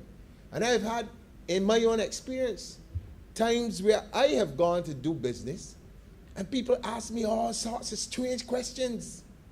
Did I ever live in Robert Street? All kinds of weird things. Have I ever taken out something from this place somewhere in St. Lucie that I don't even know nothing about? But with this, if we begin to get our people within these systems and the information is there and accurate, and they also have the ability to challenge it, this puts it in a complete different perspective for those people who at this point in time still very much marginalized in this country when we talk about business. And I want to take the opportunity to thank the Honorable Minister for bringing this at this particular point in time. Because one of the things that we in the Ministry or the Division of Culture have been pushing for the last 3 years is this whole idea of our creatives being able to do business with the rest of the world. As mentioned before, it is no secret that on a country of 280,000, 300,000, probably 166 square miles, there is not a lot of latitude for persons in these particular spheres of being to expand or to even make a proper living. Let's think about it, for instance. We look at sport. How many people within the sporting arenas will have the opportunity to be professional sportsmen, and as professional sportsmen be able to get credit extended to them from any of our major places? It is the same thing within the, let's say, cultural industries, where you have persons in heritage places who are like tour guides and other things like that, and based again on its reliance on tourism. it becomes difficult. Let's look at what has happened recently within the country where we've been shut down. You don't have the tourists themselves, but these persons would have basically, let's say, had something going on, but then all the jobs have been wiped out in a short space of time with a pandemic. At the end of it all, these very persons can end up with a reputation for not paying based on the fact that they're not working. And if there's not a serious way of actually putting these scores together, then, as mentioned before, the word of mouth becomes truth. And at the end of the day, in a country as small as this is where we live, if someone wants to be extremely, I talk very plain, nasty towards another person, it's very easy for you to go and say, well, you know what? This check that I get from Kurt Humphrey, man, like a rubber ball, man, bouncing all over the place. And you put the man's reputation at risk for him to do business in another place only because you had the ability to say it without any accountability to anybody else except the people that you had to say it to. This gives us the opportunity now, in some ways, not to fully correct that, but to at least nip it in the bud, so that persons can actually go to an entity somewhere and say, you know what, I need to find out, can I do business with this person? Can I understand a little bit more about this company? Can I feel free investing with this person or whoever it is? And so, like I said, I don't want to be long, but I want that as we have these discussions, as we bring these types of legislation into bear, that we also look at some of the other problems that will plague different sectors within the country, in particularly the cultural and creative industries. And as that begins to expand, there are numbers of new jobs being created that many years ago one would think, but this sounds like craziness to me. So for instance, we have on this island now persons who call themselves influencers. And they have the ability to raise hundreds of thousands of dollars using their platforms to basically be ambassadors for products or advertise for people and other things like that. But if you ask, well, what is their credit rating? You're going to a bank or you're going to any other place and the person says, well, what is it that you do when you go and say, well, I'm an influencer? And the boy says, well, yeah, well, you mean you've got an influencer here, don't go outside. Because they don't understand what it is. And don't understand the business model. And so it is important that as that education that we talked about is going out into the public in terms of how it works, how does their credit score benefit you, how do you use it to do certain things. You also have to speak to the business community itself and get them themselves to understand a lot of the things that are surrounding the other aspects of business and not the traditional ones within the society. Mr. Speaker, I think it is important that, as mentioned earlier, the education part of it takes place, but it has to be sustained. It cannot be, as many things are done in this country, unfortunately, a 2-page or 3-page ad in the newspaper. Somebody's expected to read it and understand it all of a sudden, and then that's the end of the story. And then 10 days later, you really get across and no more than about 5 people really understand it, and the rest of us are standing back there still wondering what does all this mean. It has to be followed by a sustainable, I was going to say intense, but intense might not be the word, but a sustained effort to ensure that from the smallest child to the oldest person, in a language that they can understand, and you break these things down so that people, again, understand why it is important in a world that is becoming increasingly more capitalistic than anything else for them to be able to survive. Because at the end of the day, when people do not understand how these things work, they do not necessarily want to get involved in it. and then they find themselves marginalized only because they do not understand the benefits of what we are doing. And Mr. Speaker, it is interesting that I should talk about people not understanding the benefits of what we're doing. You know, a couple of weeks ago, I had the indignity of having to have a discussion with a person who used to be in this room prior to 2018. And that person was telling me that they couldn't understand why we are always in here talking. And I thought to myself, you know, how do I respond to this? Because the work that we're doing since 2018 up until now, if my memory serves me right, we have been in here almost 100 times more than the last administration. In a short space of time, probably double the amount of times that they've been in here. The amount of legislation that is passed, that has also been helping people in Barbados, is phenomenal. And so for one to suggest that we are in here and just talking, and they always ask me, but how many people watching? How many people listening? And all that stuff. And, you know, Mr. Speaker, you've been in social work, and you would know that sometimes you talk, and it seems as if you're not getting through to somebody. But many years later, you see them, that same person will come back to you and tell you, I thank you for what you did, the persistence that you had in doing the things that you did, and I've seen my life change around.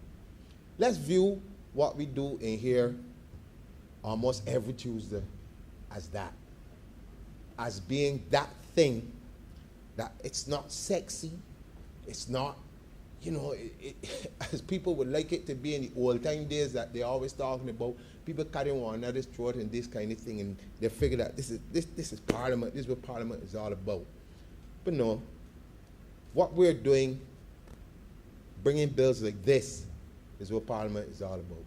Being able to impact and change people's lives in a positive way.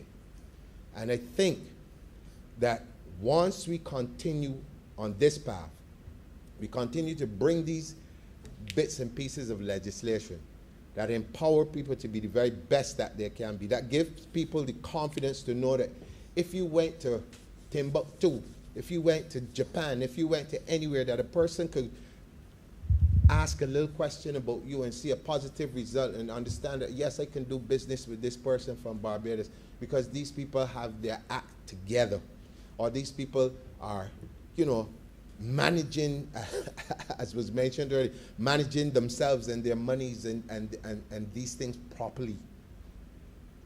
This can only be beneficial, not only to ourselves, because I'm watching very closely how a lot of things that we do, like it or not, are beginning to resonate across the Caribbean. And it is important that we continue to do things like this, Mr. Speaker, and set an example that others follow, so that as we talk about CARICOM and its ability to stand on its own across and engage with the rest of the world, that we are in a leadership role in being able to set the examples that others will want to follow, and we become all one on the same page, so to speak. So again, I want to commend the minister for this, but I also have to stress that while we are doing this, and we are putting people in a place where they can feel confident about their own credit scores and give them the ability to manage their money, and we go into financial literacy and all these things, it is also incumbent upon us that there's another set of education that has to be done as we go along.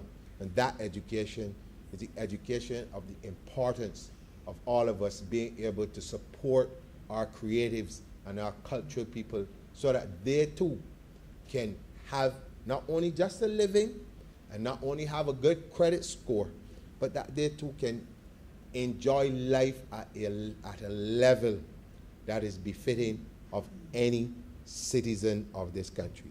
With those few words, I am obliged to you. Honorary member for St. Michael South.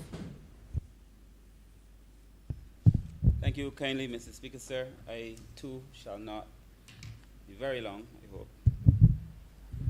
I want, sir, to support this piece of legislation that's before the House, the Fair Credit Reporting Bill of 2021.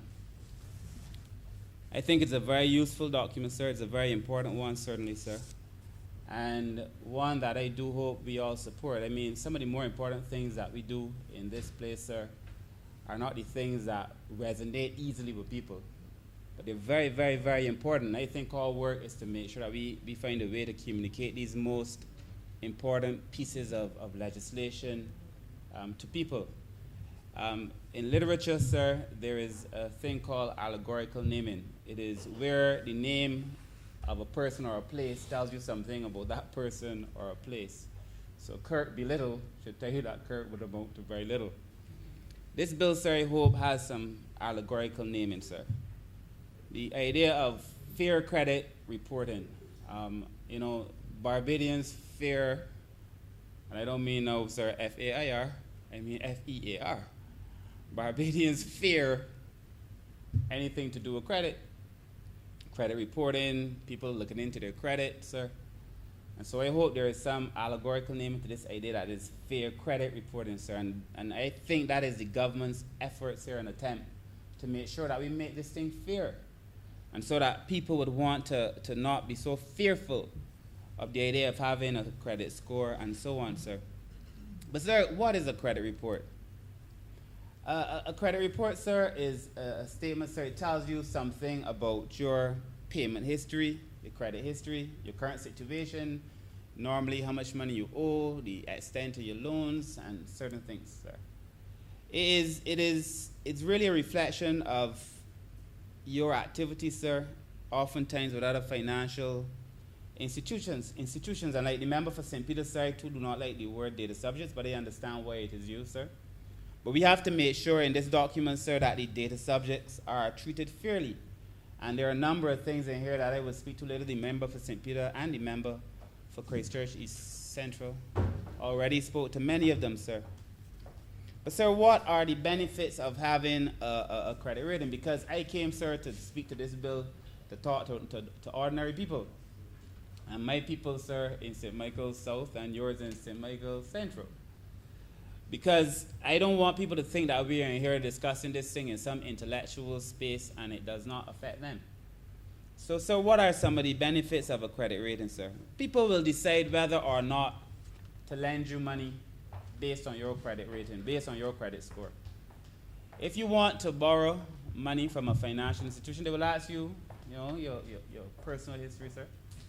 And then they will make a determination about whether or not you should receive that loan. And some people, sir, would obviously want to have good credit rating because it allows them to do things, to borrow money and so on and so forth. And a bad one might hinder you from getting that credit rating, sir. And while I began by talking about people being fearful, sir, there is now a relationship in Barbados between banks and people, sir, that is one that is no longer built on trust. Many poor people in this country, sir, fear going to financial institutions. They fear going to banks.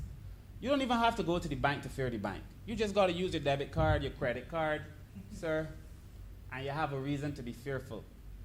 And some of these interest rates sometimes, sir, are so alarming when you use your cards. The person, sir, who, and I'm speaking to it because it affects everybody, when you go and you use your debit card, they don't charge you. You don't see the charge immediately. But when you use your debit card, they charge, if you swipe, they charge the person who's making the sale an additional 5% or so. So that 5%, you could bet your bottom dollar is already built into the item that you're buying. So your item's already gone up. So we have to be very careful, sir, when we deal with these financial institutions. And that is why I like this document, sir, because it takes out a lot of that subjectivity in determining whether a person can get a loan or not, whether you qualify or not. And, sir, again, like I too recognize you're a social worker. And you would know, sir, very well that sometimes you could send a person for assistance before a social worker, and depending on whether that person had a good day or a bad day, the person before them would either get through or not get through. The person before them will get treated good or not get treated good. I know the language is a little terse, but that is what it is. Depending on the day that that person is having. And the same thing happens a lot of times in banks. You go and you sit before a loans officer. If the person had breakfast that morning, they might treat you good. If they don't, well, not so good. Person might say, man, you know, I can do this here for you, I can not do this here for you. If they like you, if they don't like you, if you're too dark. So we have to take that level of subjectivity out of the equation. We also have to arm our people with the information and the know-how and the knowledge to know that if they sit before a financial institution, they can say, tell me on what basis you are not giving me this loan. And that is what I like about this, sir, because it allows ordinary people, sir, in their transactions to be able to make a case for themselves, sir. I am told, sir, that when it was Caris, that he used to only pay 50 cents a transaction when you use a debit card. In these places, banks charging people 5%. And some places where you go to do business, they tell you, if you pay cash, they will give you 5% off because they already got the money built into the cost of the good. So that people pass on these things, sir. And we have to educate our people about these things. I understand why people will be hesitant when it comes to credit scores and dealing with financial institutions. And those of us who have the privilege to sit in this space, sir, we have a responsibility to ensure that we take out that kind of subjectivity. We take out the reasons that ordinary people fear these financial institutions, sir. And it is in that context, sir, that I see this particular bill, sir. And you know, when I was a student the first time overseas, many years ago, sir, when I went to school in London, we were offered credit cards. On the first day, you were given debit cards and you were offered credit cards. And they asked you, before they gave you this credit card, for, you know, your banking history, your credit score. You want to know things about you. Well, first of all, I was a student. I had no real credit score. You know, we don't teach our children that way. I'll speak about that in a minute. We don't teach our children that way in Barbados. In America, people tag their children early to their banks, and so that when they do, people who are trained in this thing, when they make financial transactions from early, their children are developing a credit score. But anyway, they asked me for mine. Well, I didn't even know what it was. But I had nothing to share with the financial institution. And while I left Barbados, luckily saw on scholarship and had enough resources to get me through school. Some of my friends did not. They, who came from other places, were able to share their information, the information that the school was looking for. It was NatWest, the bank at the time. The financial institution was looking for, and got credit cards. Well, obviously, they didn't get one. And I suspect at the time, there weren't any Caribbean students who were able to do so unless their parents had, you know, a little more cheddar than I did, sir. And so I'm saying to you, sir, that even in that regard, as we start to explore the world, which I'll speak to in a minute, as we start to explore the world, so these things become very, very, very important, sir. So a credit rating will help a lender determine whether or not a borrower has enough credit worthiness. And we all should have that. We all should have our credit ratings. This is very important. And personal credit ratings, sir, such as your payment history and your loan balance, sir, these things add up, sir, because it determines in a large sense your quality of life.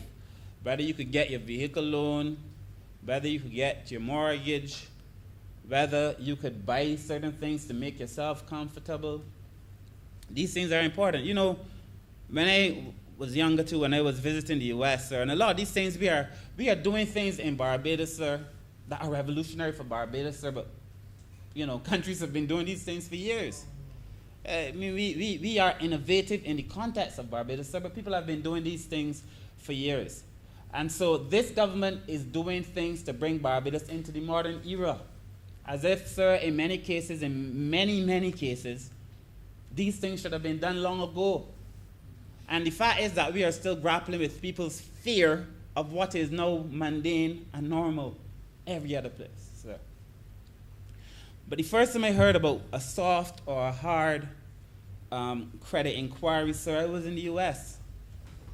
And my friend was telling me too that this is a soft credit inquiry. And I was like, what do you mean? Because there's some, if you're going for loans all the time and they're really investigating and digging up, it becomes a hard, I understand, credit rating, credit inquiry. So they know you're looking for money. It might affect your credit score.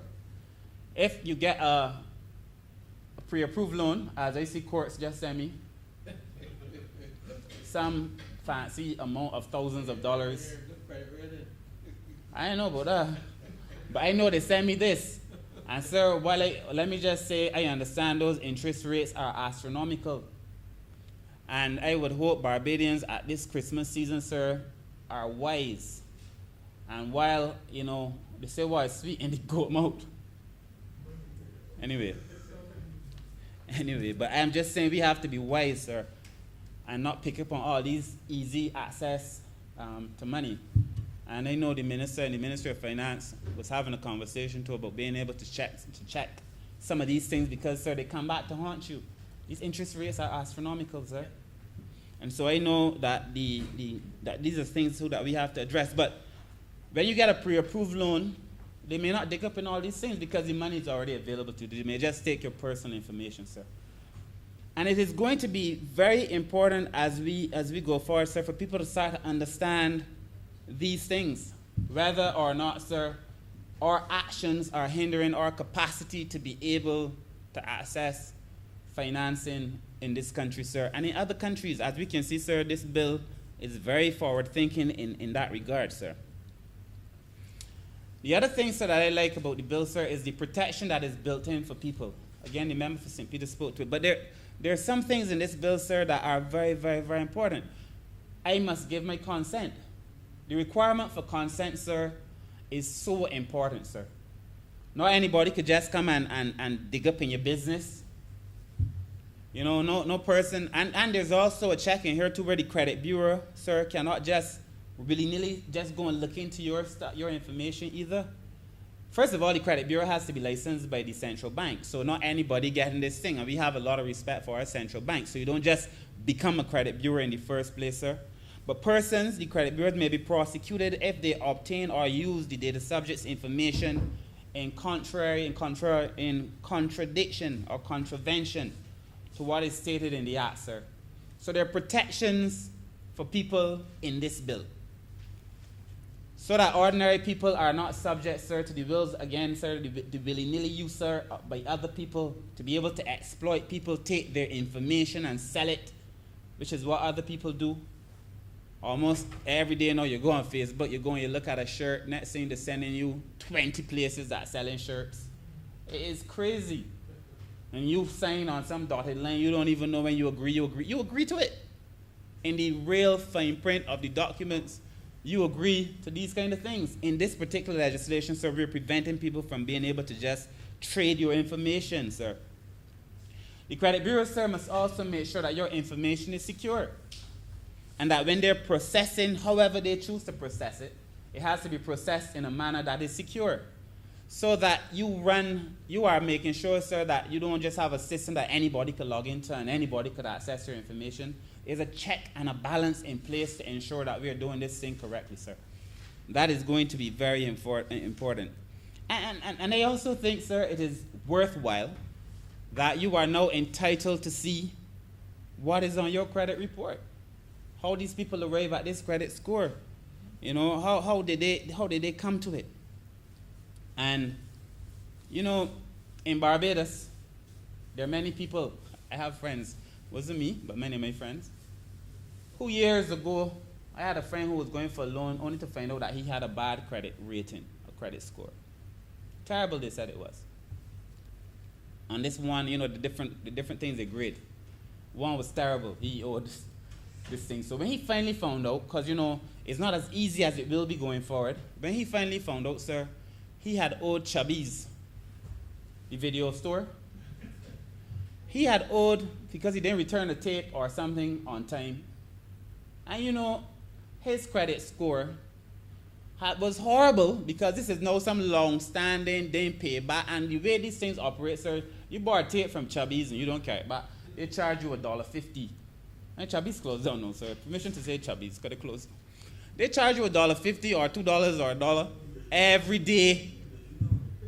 Every day for 365 days in a year. And then the next year, another 365 days. And then they charge you some fee telling you that you owe them for the tape. So that serious people now trying to make serious decisions about their lives, sir, are stunted. Because they borrow a tape from Chubby's. And they did not know that it was affecting their credit score. That's the point. And then trying to get, no, because you don't need to go back and try to undo this thing with an organization that no longer exists. And you know, there's no easy way to do it. We have to put people in place, sir, ordinary people, sir, in positions where they can not only understand these things, but I just feel people shouldn't unfair other people. You know, the other thing about Chubby's, when you're watching them tapes, this tape should not, this is for viewing purposes only. License, on the license. Yeah, exactly. On the license. On the license. When I got a little old and I understood what I was paying for, I was ashamed of myself. It wasn't me.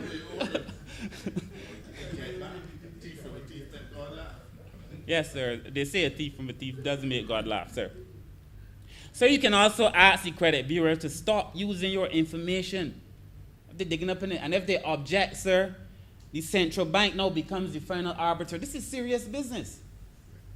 If somebody is using your information, you say, but stop using my information. I don't want you using it. And you could then have somebody sell this thing in a serious way so that you're not left again to just the vagaries of life at the hands of people, sir, who don't really care anything about you.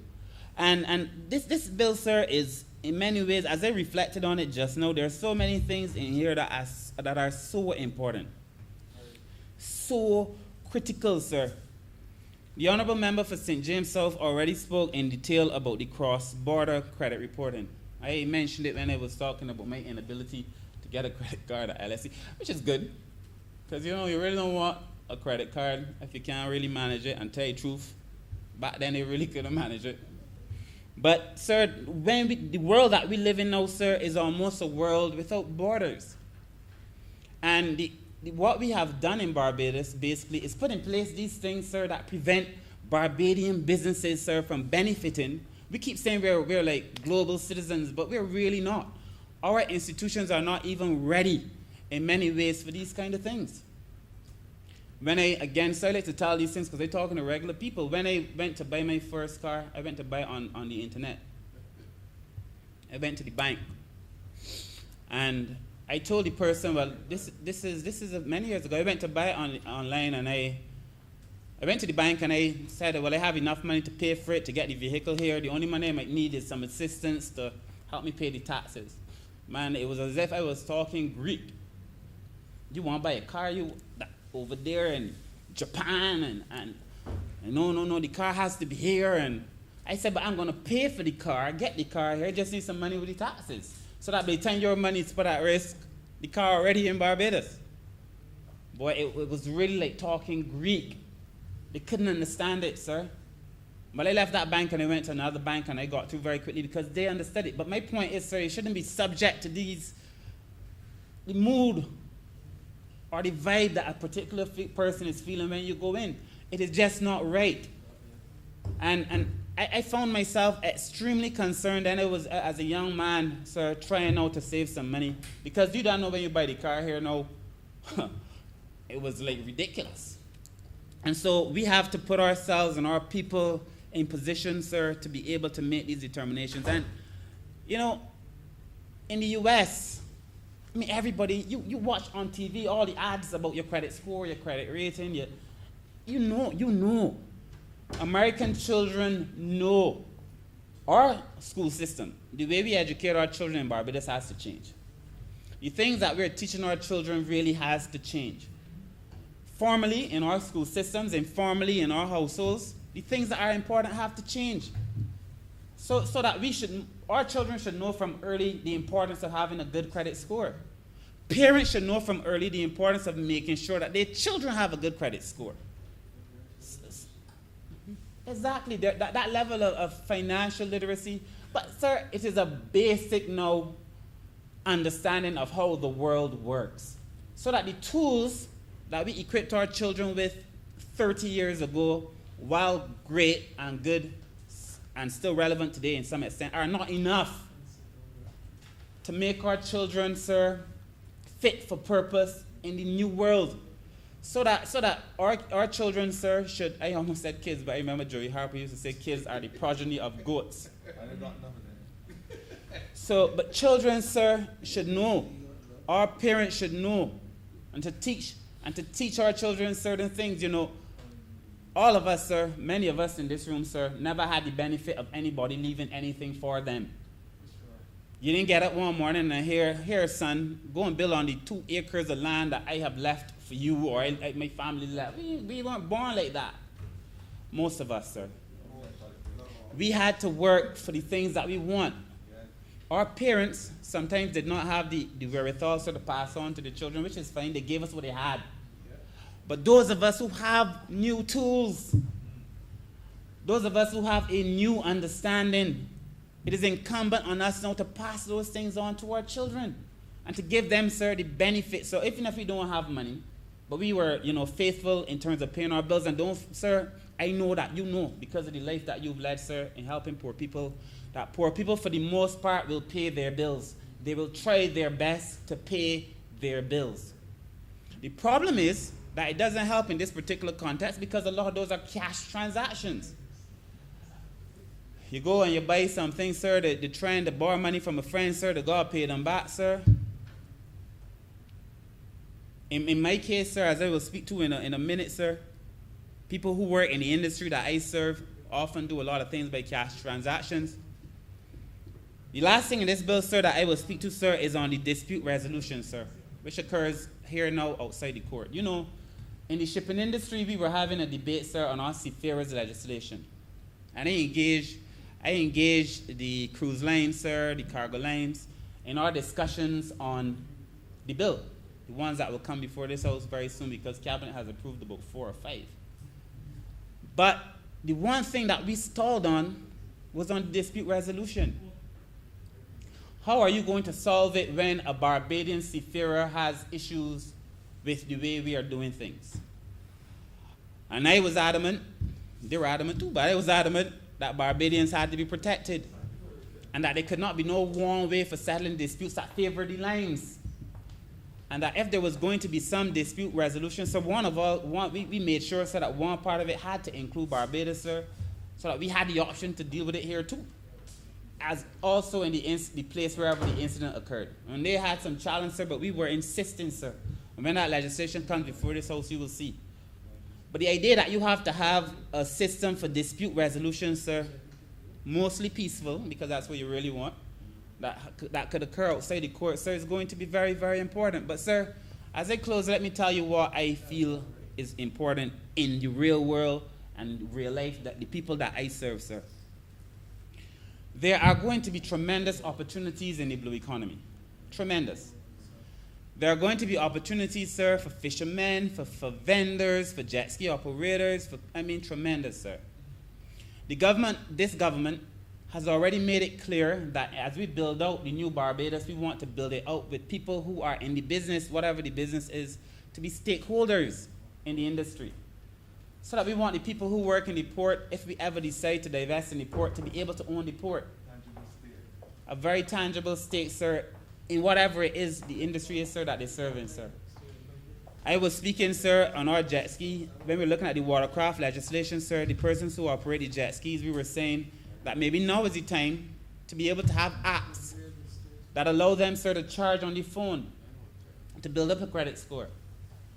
In our trust loans, sir, one of the things that the Prime Minister said, the Honourable Member for St. George South, when he was responsible for the trust loans, and now the member for St. James Central, sir, they would tell you, sir, that one of the things that we feel is very important is that people use the trust loan to start to get a credit history. Because a lot of the people, sir, in our constituencies who run small shops don't have one. So that if you borrow from the government, if you borrow a loan, if you take a loan and you pay it back proper, when we encourage you to do so, but we give you fairly easy terms. And if you can pay back the first 5,000, we offer you an additional 5,000, which is an incentive. But that then can be used, sir, to help you start building a credit score, so that you can take your good payment history to the bank. And when they implement and they start looking at this kind of legislation, they say, Kurt St. Michael South is a good person to pay, because everybody from where they're from. And that, therefore, sir, in that regard, sir, it is going to be very, very, very important, sir. And, you know, the idea that cash is king, it's good. It is king. I mean, everybody likes to have cash, but the king is dead. Long live the king. Because in the new world, sir, as much as you may have cash, sir, you know, you can't really do a lot of transactions with it. As a matter of fact, now you have to start explaining your cash. Where you get your cash from. How it is that you ain't got no credit history, no rating, no nothing. You ain't got no businesses, nothing, but you got $100,000. My man, explain this to me. You got to start explaining cash. Sir, that is why it's important, sir, for people to be in the sector. I have been encouraging the people in the fishing industry, sir. I would love to see the day when either myself as minister or another minister or whoever, a government, this one, any other government, sir, because it's not about me or them. Whoever is the government, it's about the people.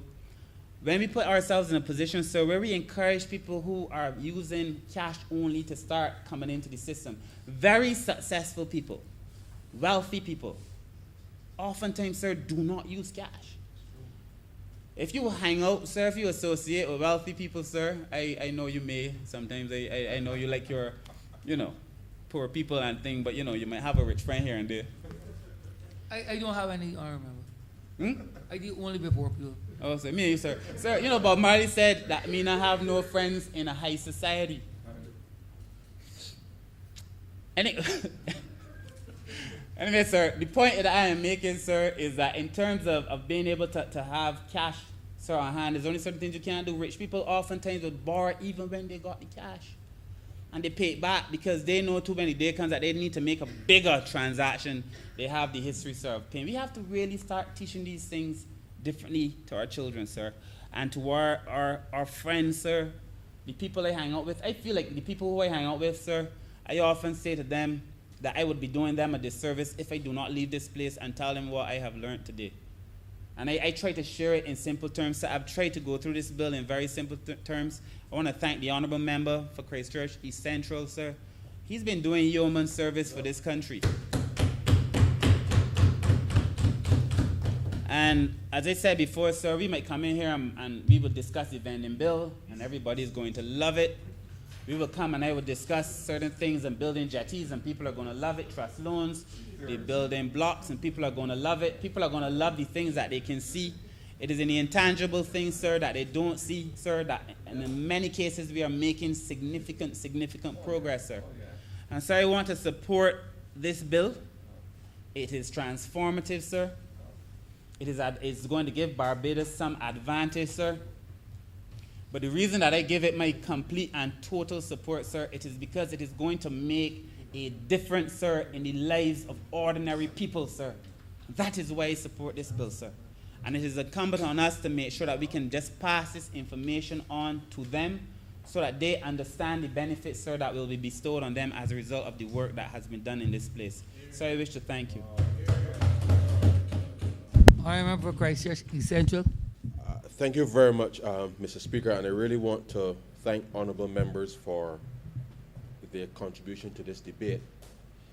I will begin where the honorable member for St. Michael South just ended on a point that he raised, because our present circumstance, sir, in the way that the culture has evolved was simply because there was little access to credit. And therefore, the idea of cash being king is actually rooted in us being able to save, sir, and be able to make the purchases as required.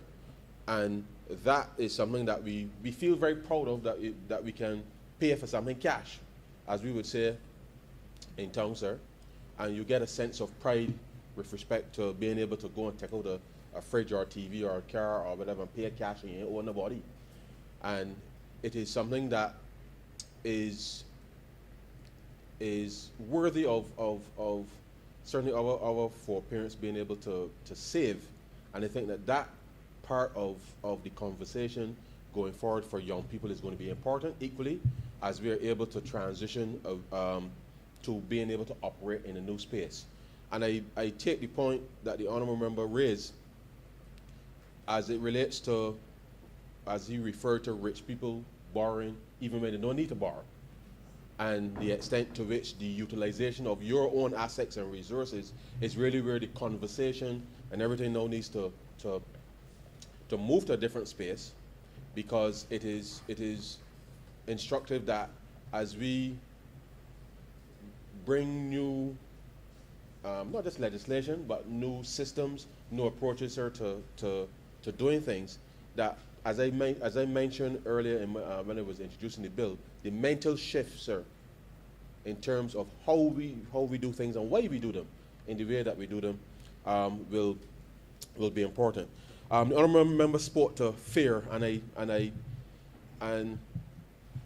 it is something that when he raised it, triggered in my own mind certainly the circumstances within which persons in the 21st century see the provision of broader financial services.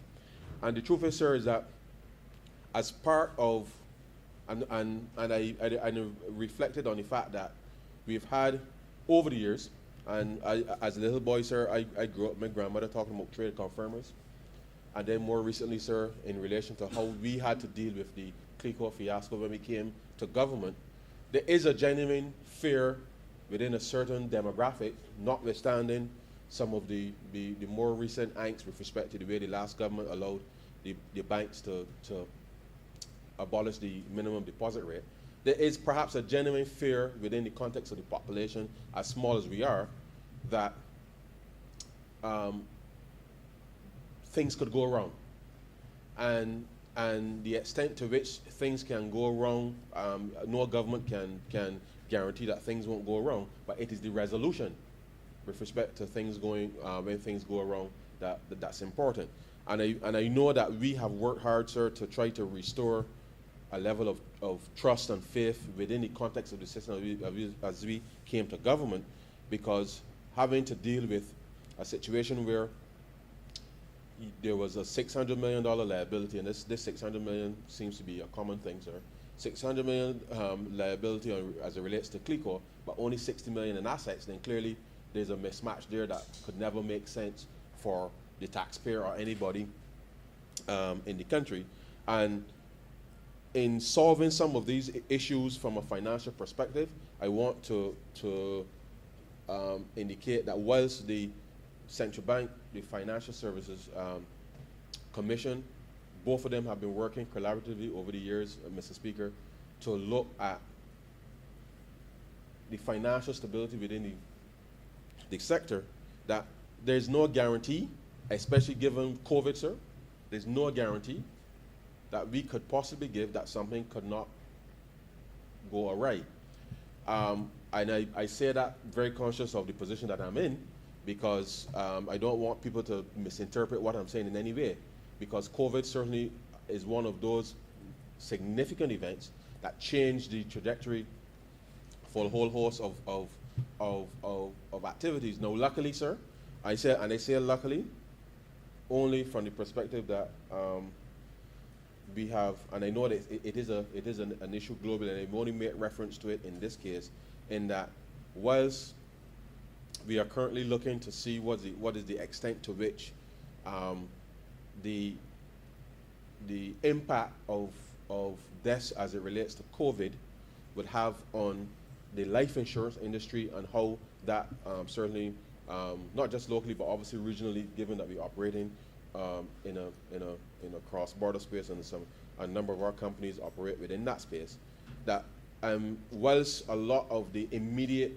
emphasis was on the initial impact on the fallout from tourism and what have you, that as you can clearly see, sir, with more and more deaths coming from COVID, not just in Barbados, but across the region, then it has a knock-on potential impact with respect to the timing of claims and how they're settled and all of that. So I only raise it in the context that we have to recognize that there will be events from time to time which are completely out of our control, sometimes that may contribute to this. But we are monitoring, as I said, just to make sure that there is stability within the context of that space, because that's the reality and the extent to which across the sub-region, sir, escalated deaths, not just in Barbados, but across the sub-region, can have an impact on the life insurance company over and above regular deaths that take place within the normal course of living. So the reality is that I understand the nature of the fear that the honourable member spoke to, and what that would mean is that was us as regulators, sir, seek to enhance our surveillance, equally, the timely decision within which persons will make with respect to what they do with their monies, I think, and how they spend it, how they invest it, equally is important, and that the sharing of the appropriate information and perhaps the provision of the advice that is required for decision making, I think is an area that certainly can help to alleviate that. But I don't think there's any way that risk could ever be totally eliminated. But I do accept that we have had some significant events taking place within the local financial space that can contribute to driving some of that fear. Now, I will just pivot on that point, sir, and also state in response to the honourable member for St. James South, who made reference to the old school ties and these types of things, and to come back to fear. And she called two names specifically, but I won't repeat them. But the point is, I think the point is well taken, sir. And the honourable member for St. Michael South also made a point about the fact that the subjective nature within which persons may or may not determine whether to extend credit. So my finest, sir, might be a jeans pants and a t-shirt, whereas your finest, sir, might be a three-piece suit that you walk in, and the reality is my circumstance may very well be different to yours financially. You may have much more money than I do. That's correct. And the reality, oftentimes, the nature of the adjudication process has been tainted by how people perceive people to be, and I believe that the fairness that we are intending to have instituted really wouldn't matter which school you went to.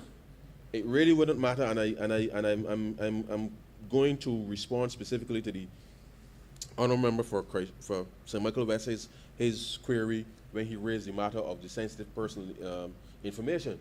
The fairness of what is to be intended here is that there is to be no judgment other than the actual execution of your payment history, your attention to credit, your financial provisioning. There should be nothing else, sir, that is in any way that may disadvantage a person.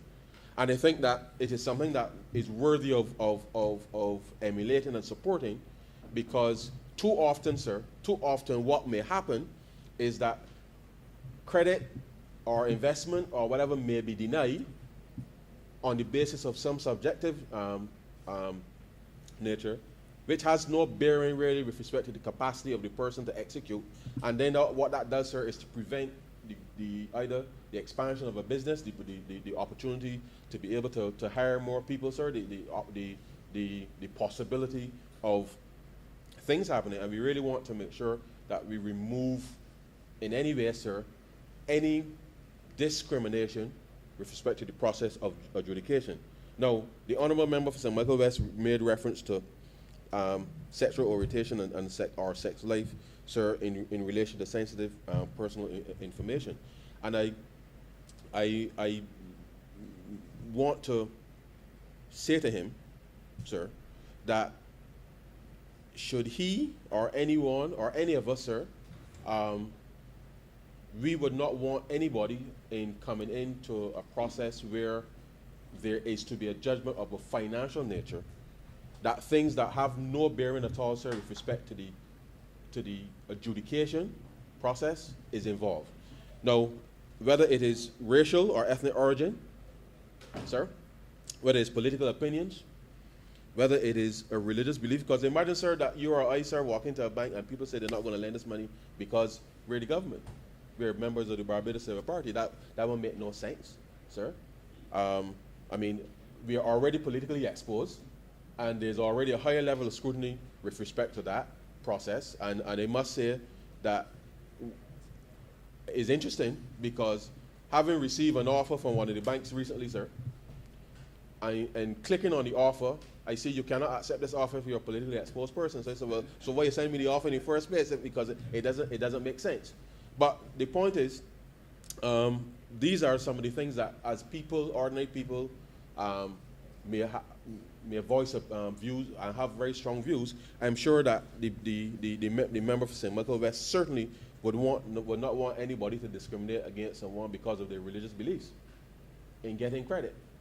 And therefore, whether our membership of a political body, membership of a trade union, and he said he supported all these other things, but he had a specific query on this. And equally, the notion that any of these things could be used as part of someone's decision making is something that. Yeah. Oh, sorry. Honorable Leader of Opposition, what do you see? Thank you, Mr. Speaker. I'm sorry to have to interrupt the honorable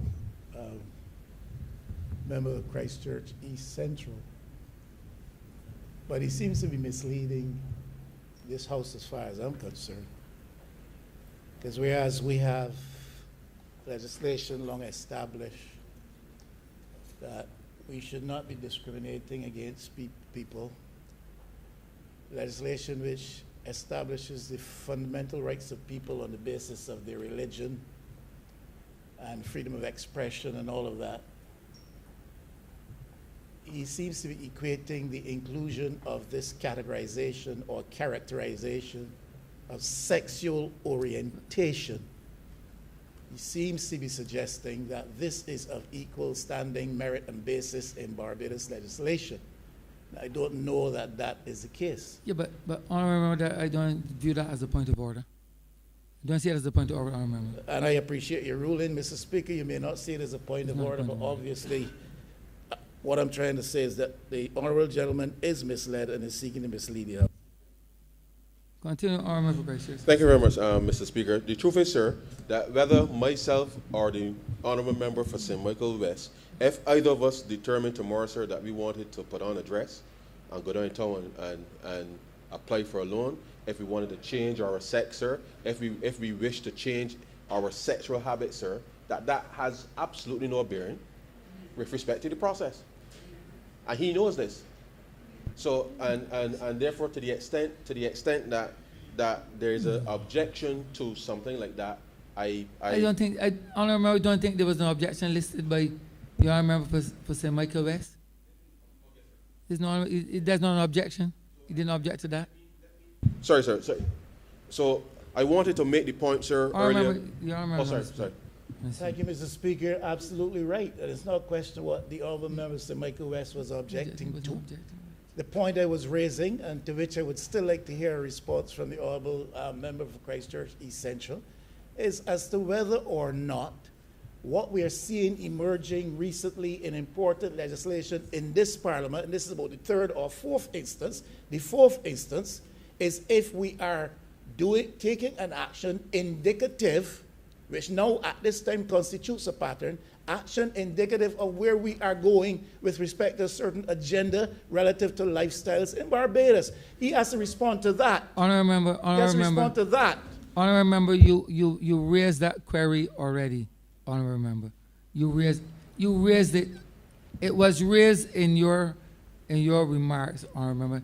And so there's no need to reiterate it because you already raised it. And Mr. Speaker, all I'm saying, with all due respect to your position, all I'm saying is that the honorable gentleman is misleading the House, because the issue which I really raised is that which I just stated, And that is what I would like him to respond to. He's not responding to that. But that is, but I remember that you have already raised that query. You do not have to raise it. You raise it already. Mr. Speaker, I insist. I am not raising the point again. I am suggesting the honourable member is misleading the House when he misrepresents my earlier position taken, and I'm simply repeating my earlier position taken. Let him respond to that. Honourable member, please continue.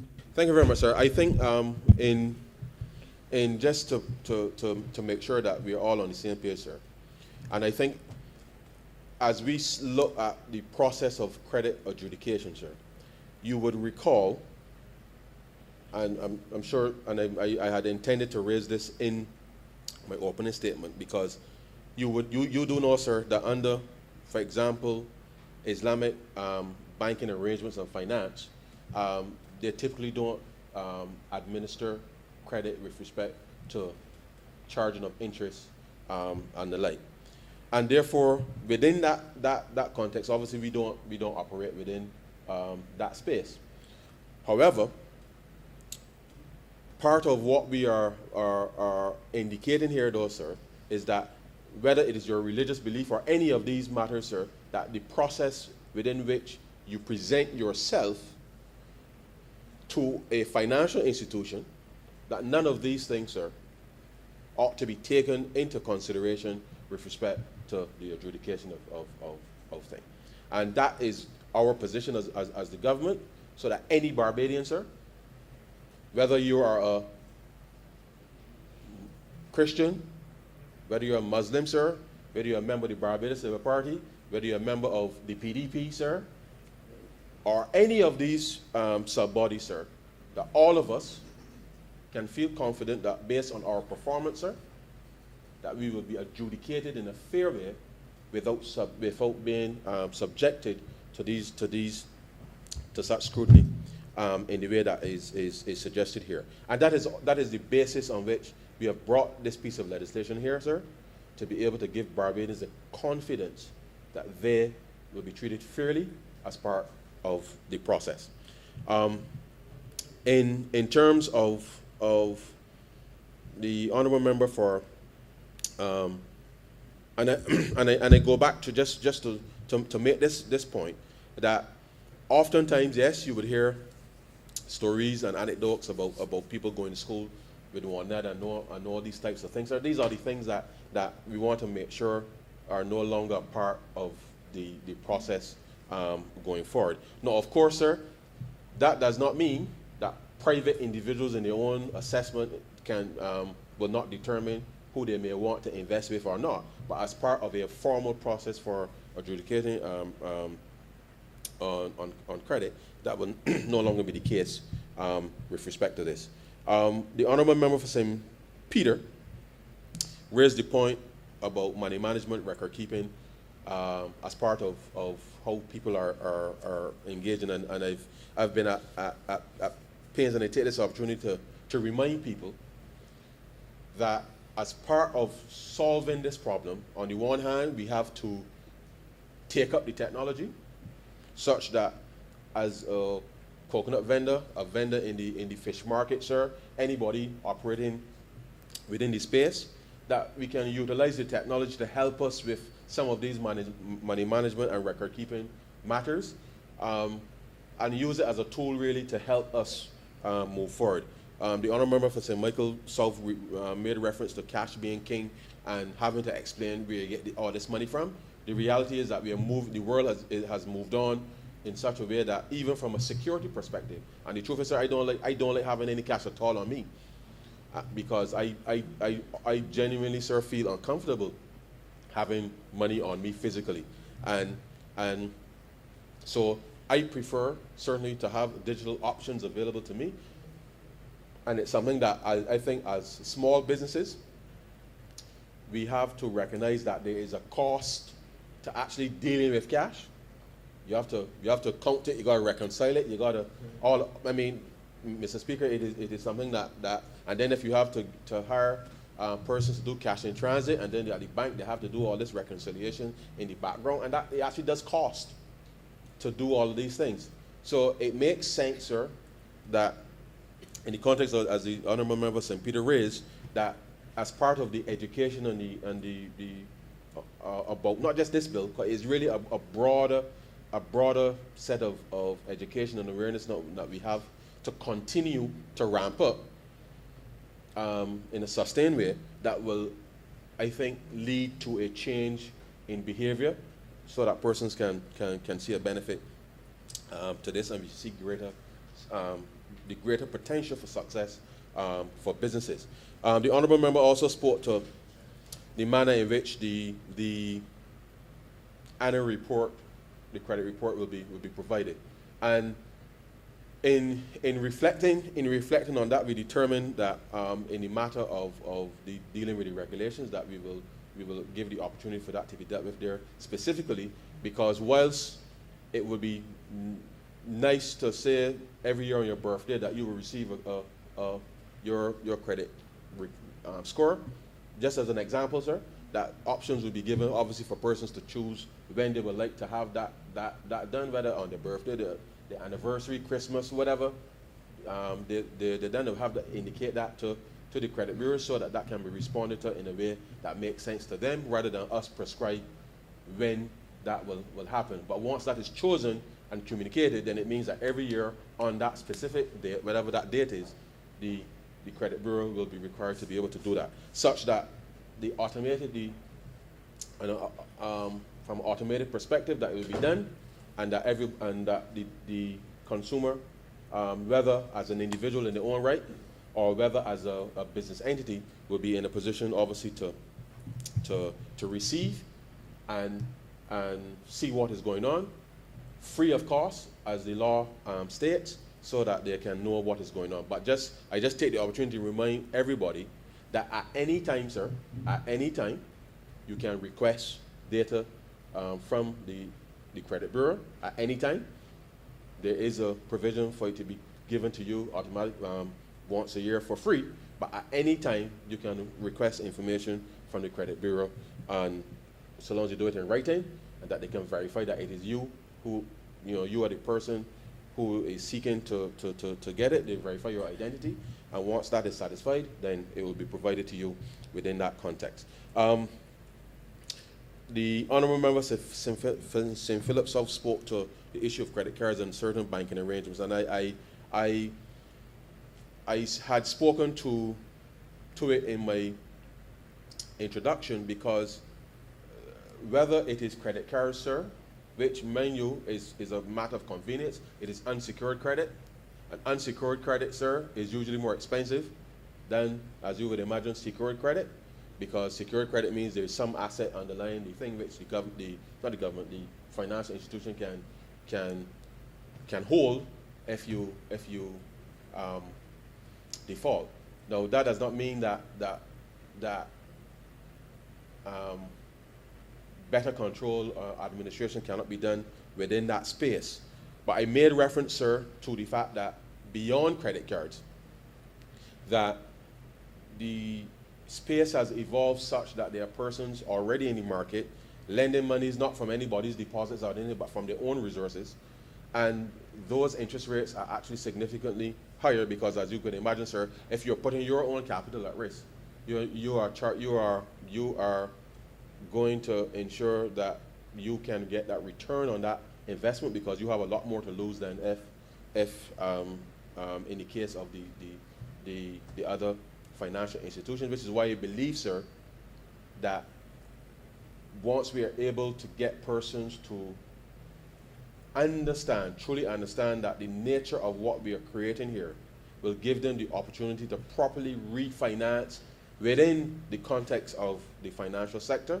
And I say this not because there's any particular confidence or belief in the traditional part of the financial sector, but I believe that competition will be brought into the space as it relates to this, and interest rates can normalize over time such that it makes sense given the level of risk that is being undertaken with respect to those financial institutions. But it's not going to change overnight, sir. But it is something that we are committed to ensuring that we can have executed, and ensure then that persons are in a position to chart their their future. Just very quickly, sir, I did mention, and just to raise at clause, I did mention the tribunal, because in this process, sir,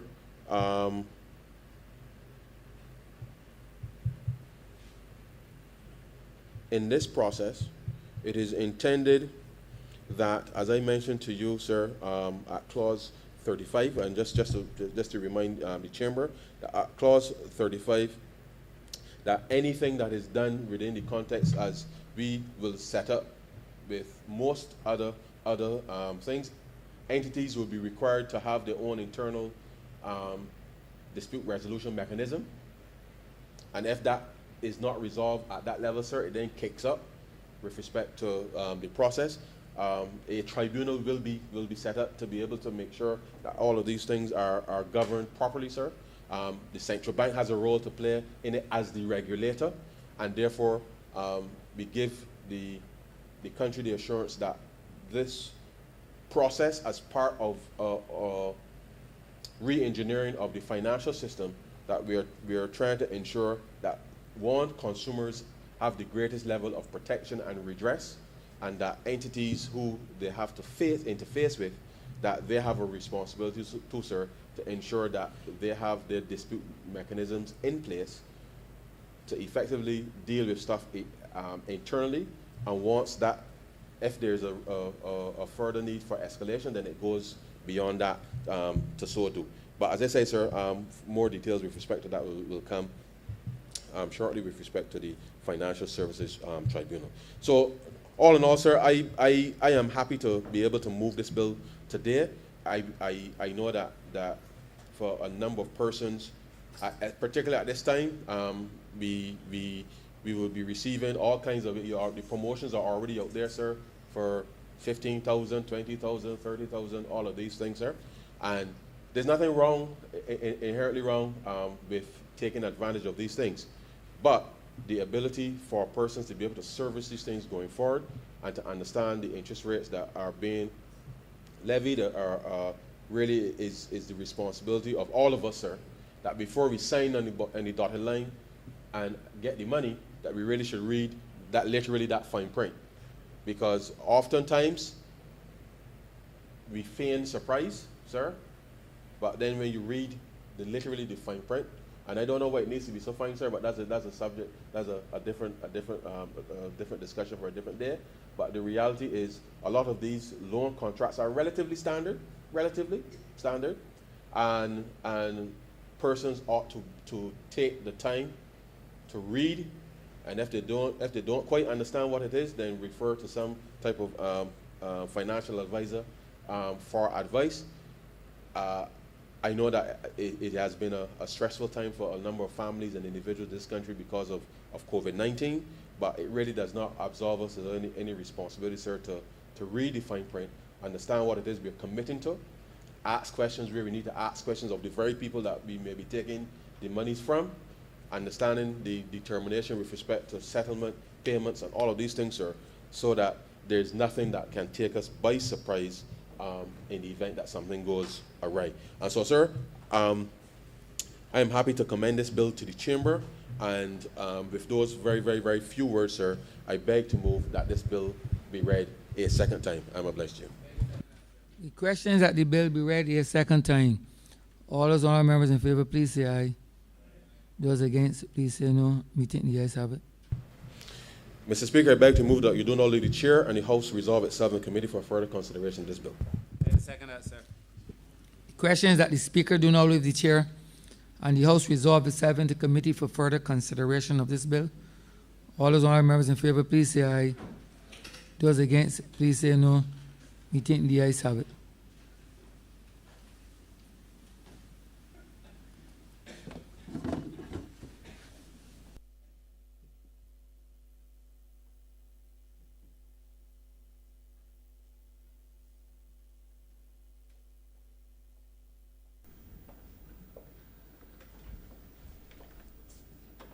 This House is now in committee. Madam Chairman, we have permission to take the bill in part. Certainly.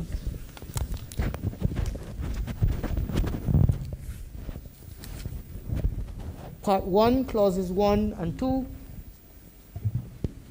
Madam Chair, I beg to move that Part 1, Clauses 1, 2 stand part. Beg to second that. Question is that Part 1, clauses 1 and 2 stand part. All honorable members in favor, please say aye. Aye. Honorable Leader of the Opposition. Thank you, Madam Chair.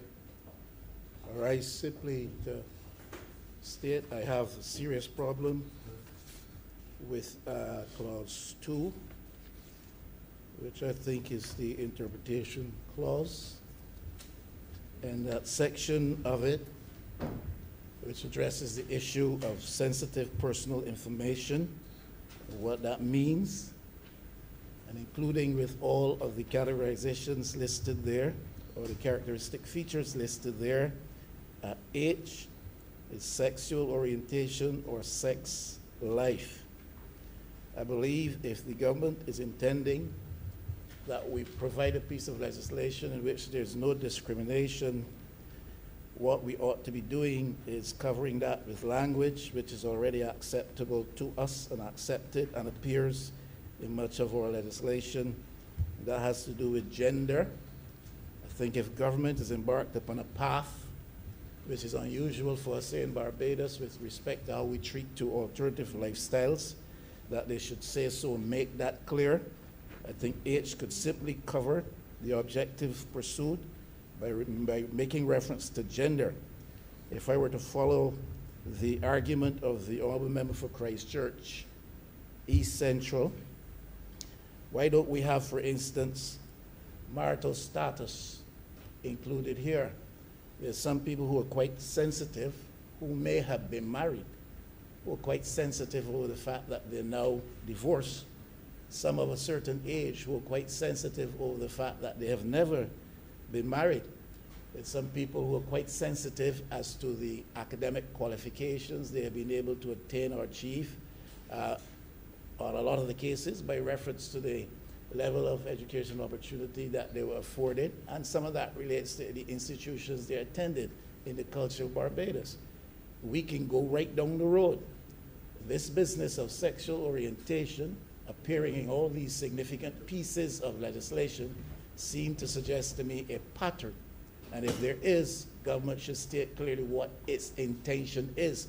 Why not simply gender? Why sexual orientation?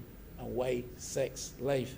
I cannot support clause 2 if this is included. I just want to make that abundantly clear. Madam Chair, the objection of the Leader of the Opposition is noted, and I beg to move that Part 1, Clauses 1 to 2 stand part. Beg to second that. Nigel. Part 2, Nigel. clause 3. The question is, Do we split this in two as a clause 1 and then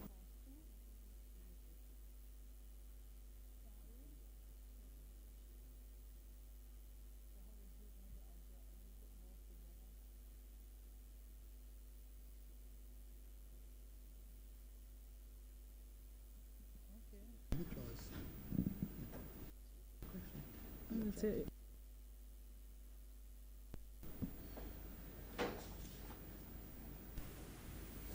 Honorable Member for Christchurch Central, you were saying something? Or can I go Yes, on? Madam Chair, I said that the objection of the Leader of the Opposition is noted, but I beg to move that Part 1, Clauses 1 and 2 stand part. And we had a second already.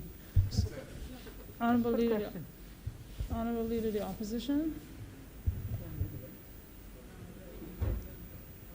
What?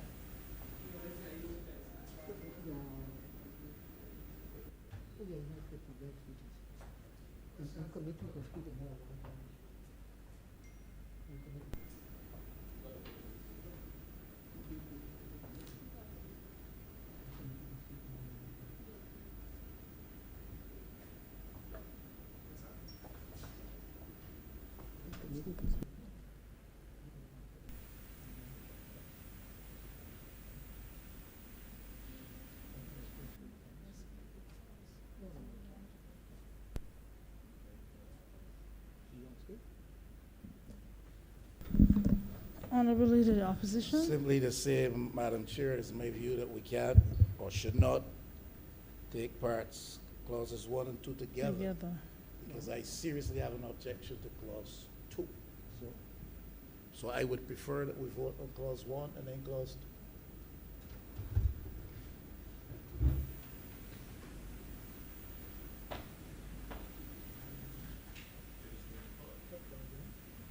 I would take them as two separate parts. So the question is that part 1, clause 1, stand part. All honorable members in favor, please say aye. Aye. All those against, please say nay.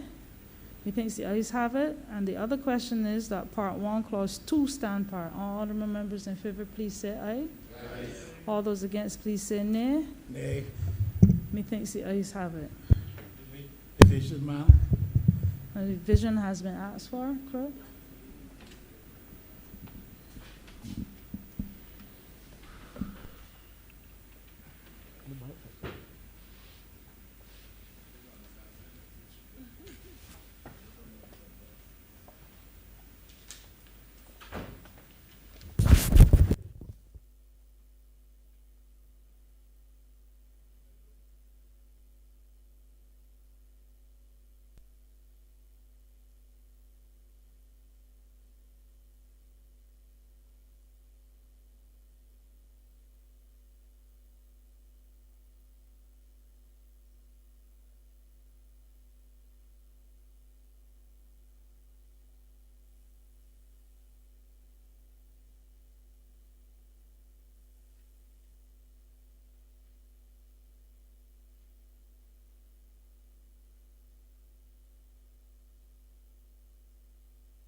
Yes, asked for division. This is clause 2. So the question is that part 1, clause 2, stand part. All honorable members. Aye.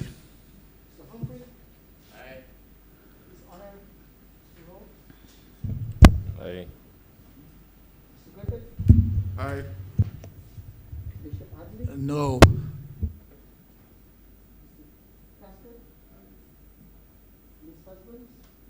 Aye. Aye. Aye.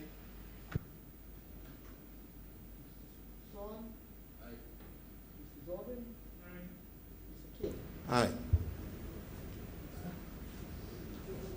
11 to 1.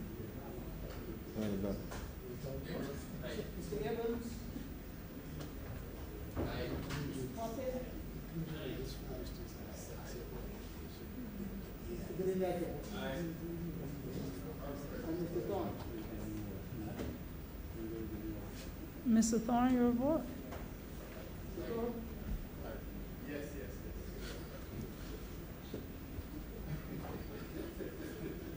15 to 1.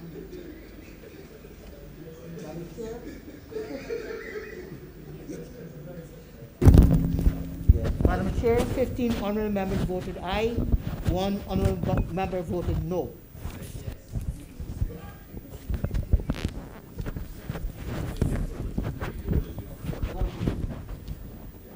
So, methinks the ayes have it. That's part. Part 2, clause 3. Madam Chair, I beg to move that part 2, clause 3, stand part. Beg to second that. Question is that part 2, clause 3, stand part. All honorable members in favor, please say aye. All those against, please say nay. Methinks the ayes have it. Part 3, clauses 4 to 14. Madam Chair, I beg to move that part 3, clauses 4 to 14, stand part. To second that. Question is that Part 3, clauses 4 to 14 stand part. All honorable members in favor, please say aye. All those against, please say nay. Methinks the ayes have it. Part 4, clauses 15 to 29. Madam Chair, I beg to move that Part 4, clauses 15 to 29 stand part. I can second that. Question is that Part 4, clauses 15 to 29 stand part. All honorable members in favor, please say aye. All those against, please say nay. Methinks the ayes have it. Part 5, clauses 30 to 34. Madam Chair, I beg to move that Part 5, clauses 30 to 34 stand part. I can second that. Question is that Part 5, clauses 30 to 34 stand part. All honorable members in favor, please say aye. Those against, please say nay. Methinks the ayes have it. Part 6, clauses 35 to 47. Madam Chair, I beg to move that Part 6, clauses 35 to 47 stand part. I can second that. Question is that Part 6, clauses 35 to 47 stand part. All honorable members in favor, please say aye. All those against, please say nay. Methinks the ayes have it. Madam Chair, I beg to move that we do not report to His Honor the Speaker the passing of one bill in committee. Question is that I do not report to His Honor the Speaker the passing of one bill in committee. All honorable members in favor, please say aye. All those against, please say nay. Methinks the ayes have it.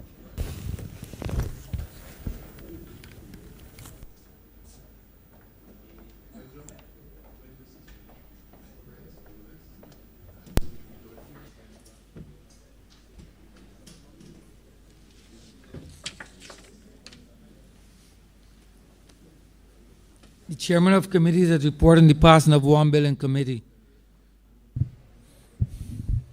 Honorable for Christchurch East Central. Mr. Speaker, I beg to move that this bill be read a third time. Beg to second that. The question is that the bill be read a third time. All those honorable members in favor, please say aye.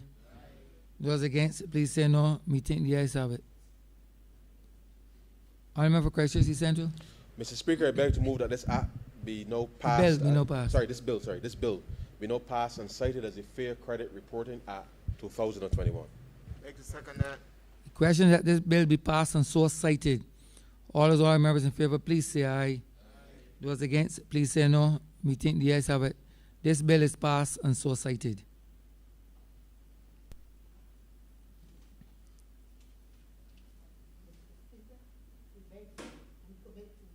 Government notices. Government notices. Honorable Member for St. Joseph. Mr. Speaker, I beg to give notice of the Public Procurement Bill 2021. First reading of bills. Honorable Member for St. Joseph. Mr. Speaker, I beg to move that this bill be read a first time. The question is that the bill be read a first time. All those honorable members in favor, please say aye. Those against, please say no. Me think the ayes have it.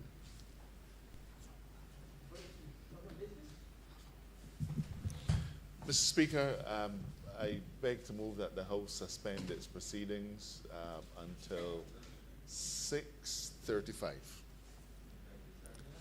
The question is that this honorable chairman be suspended until 6:35 p.m. All those honorable members in favor, please say aye. Those against, please say no. We think the ayes have it. This honorable chairman stands suspended until 6:30 p.m.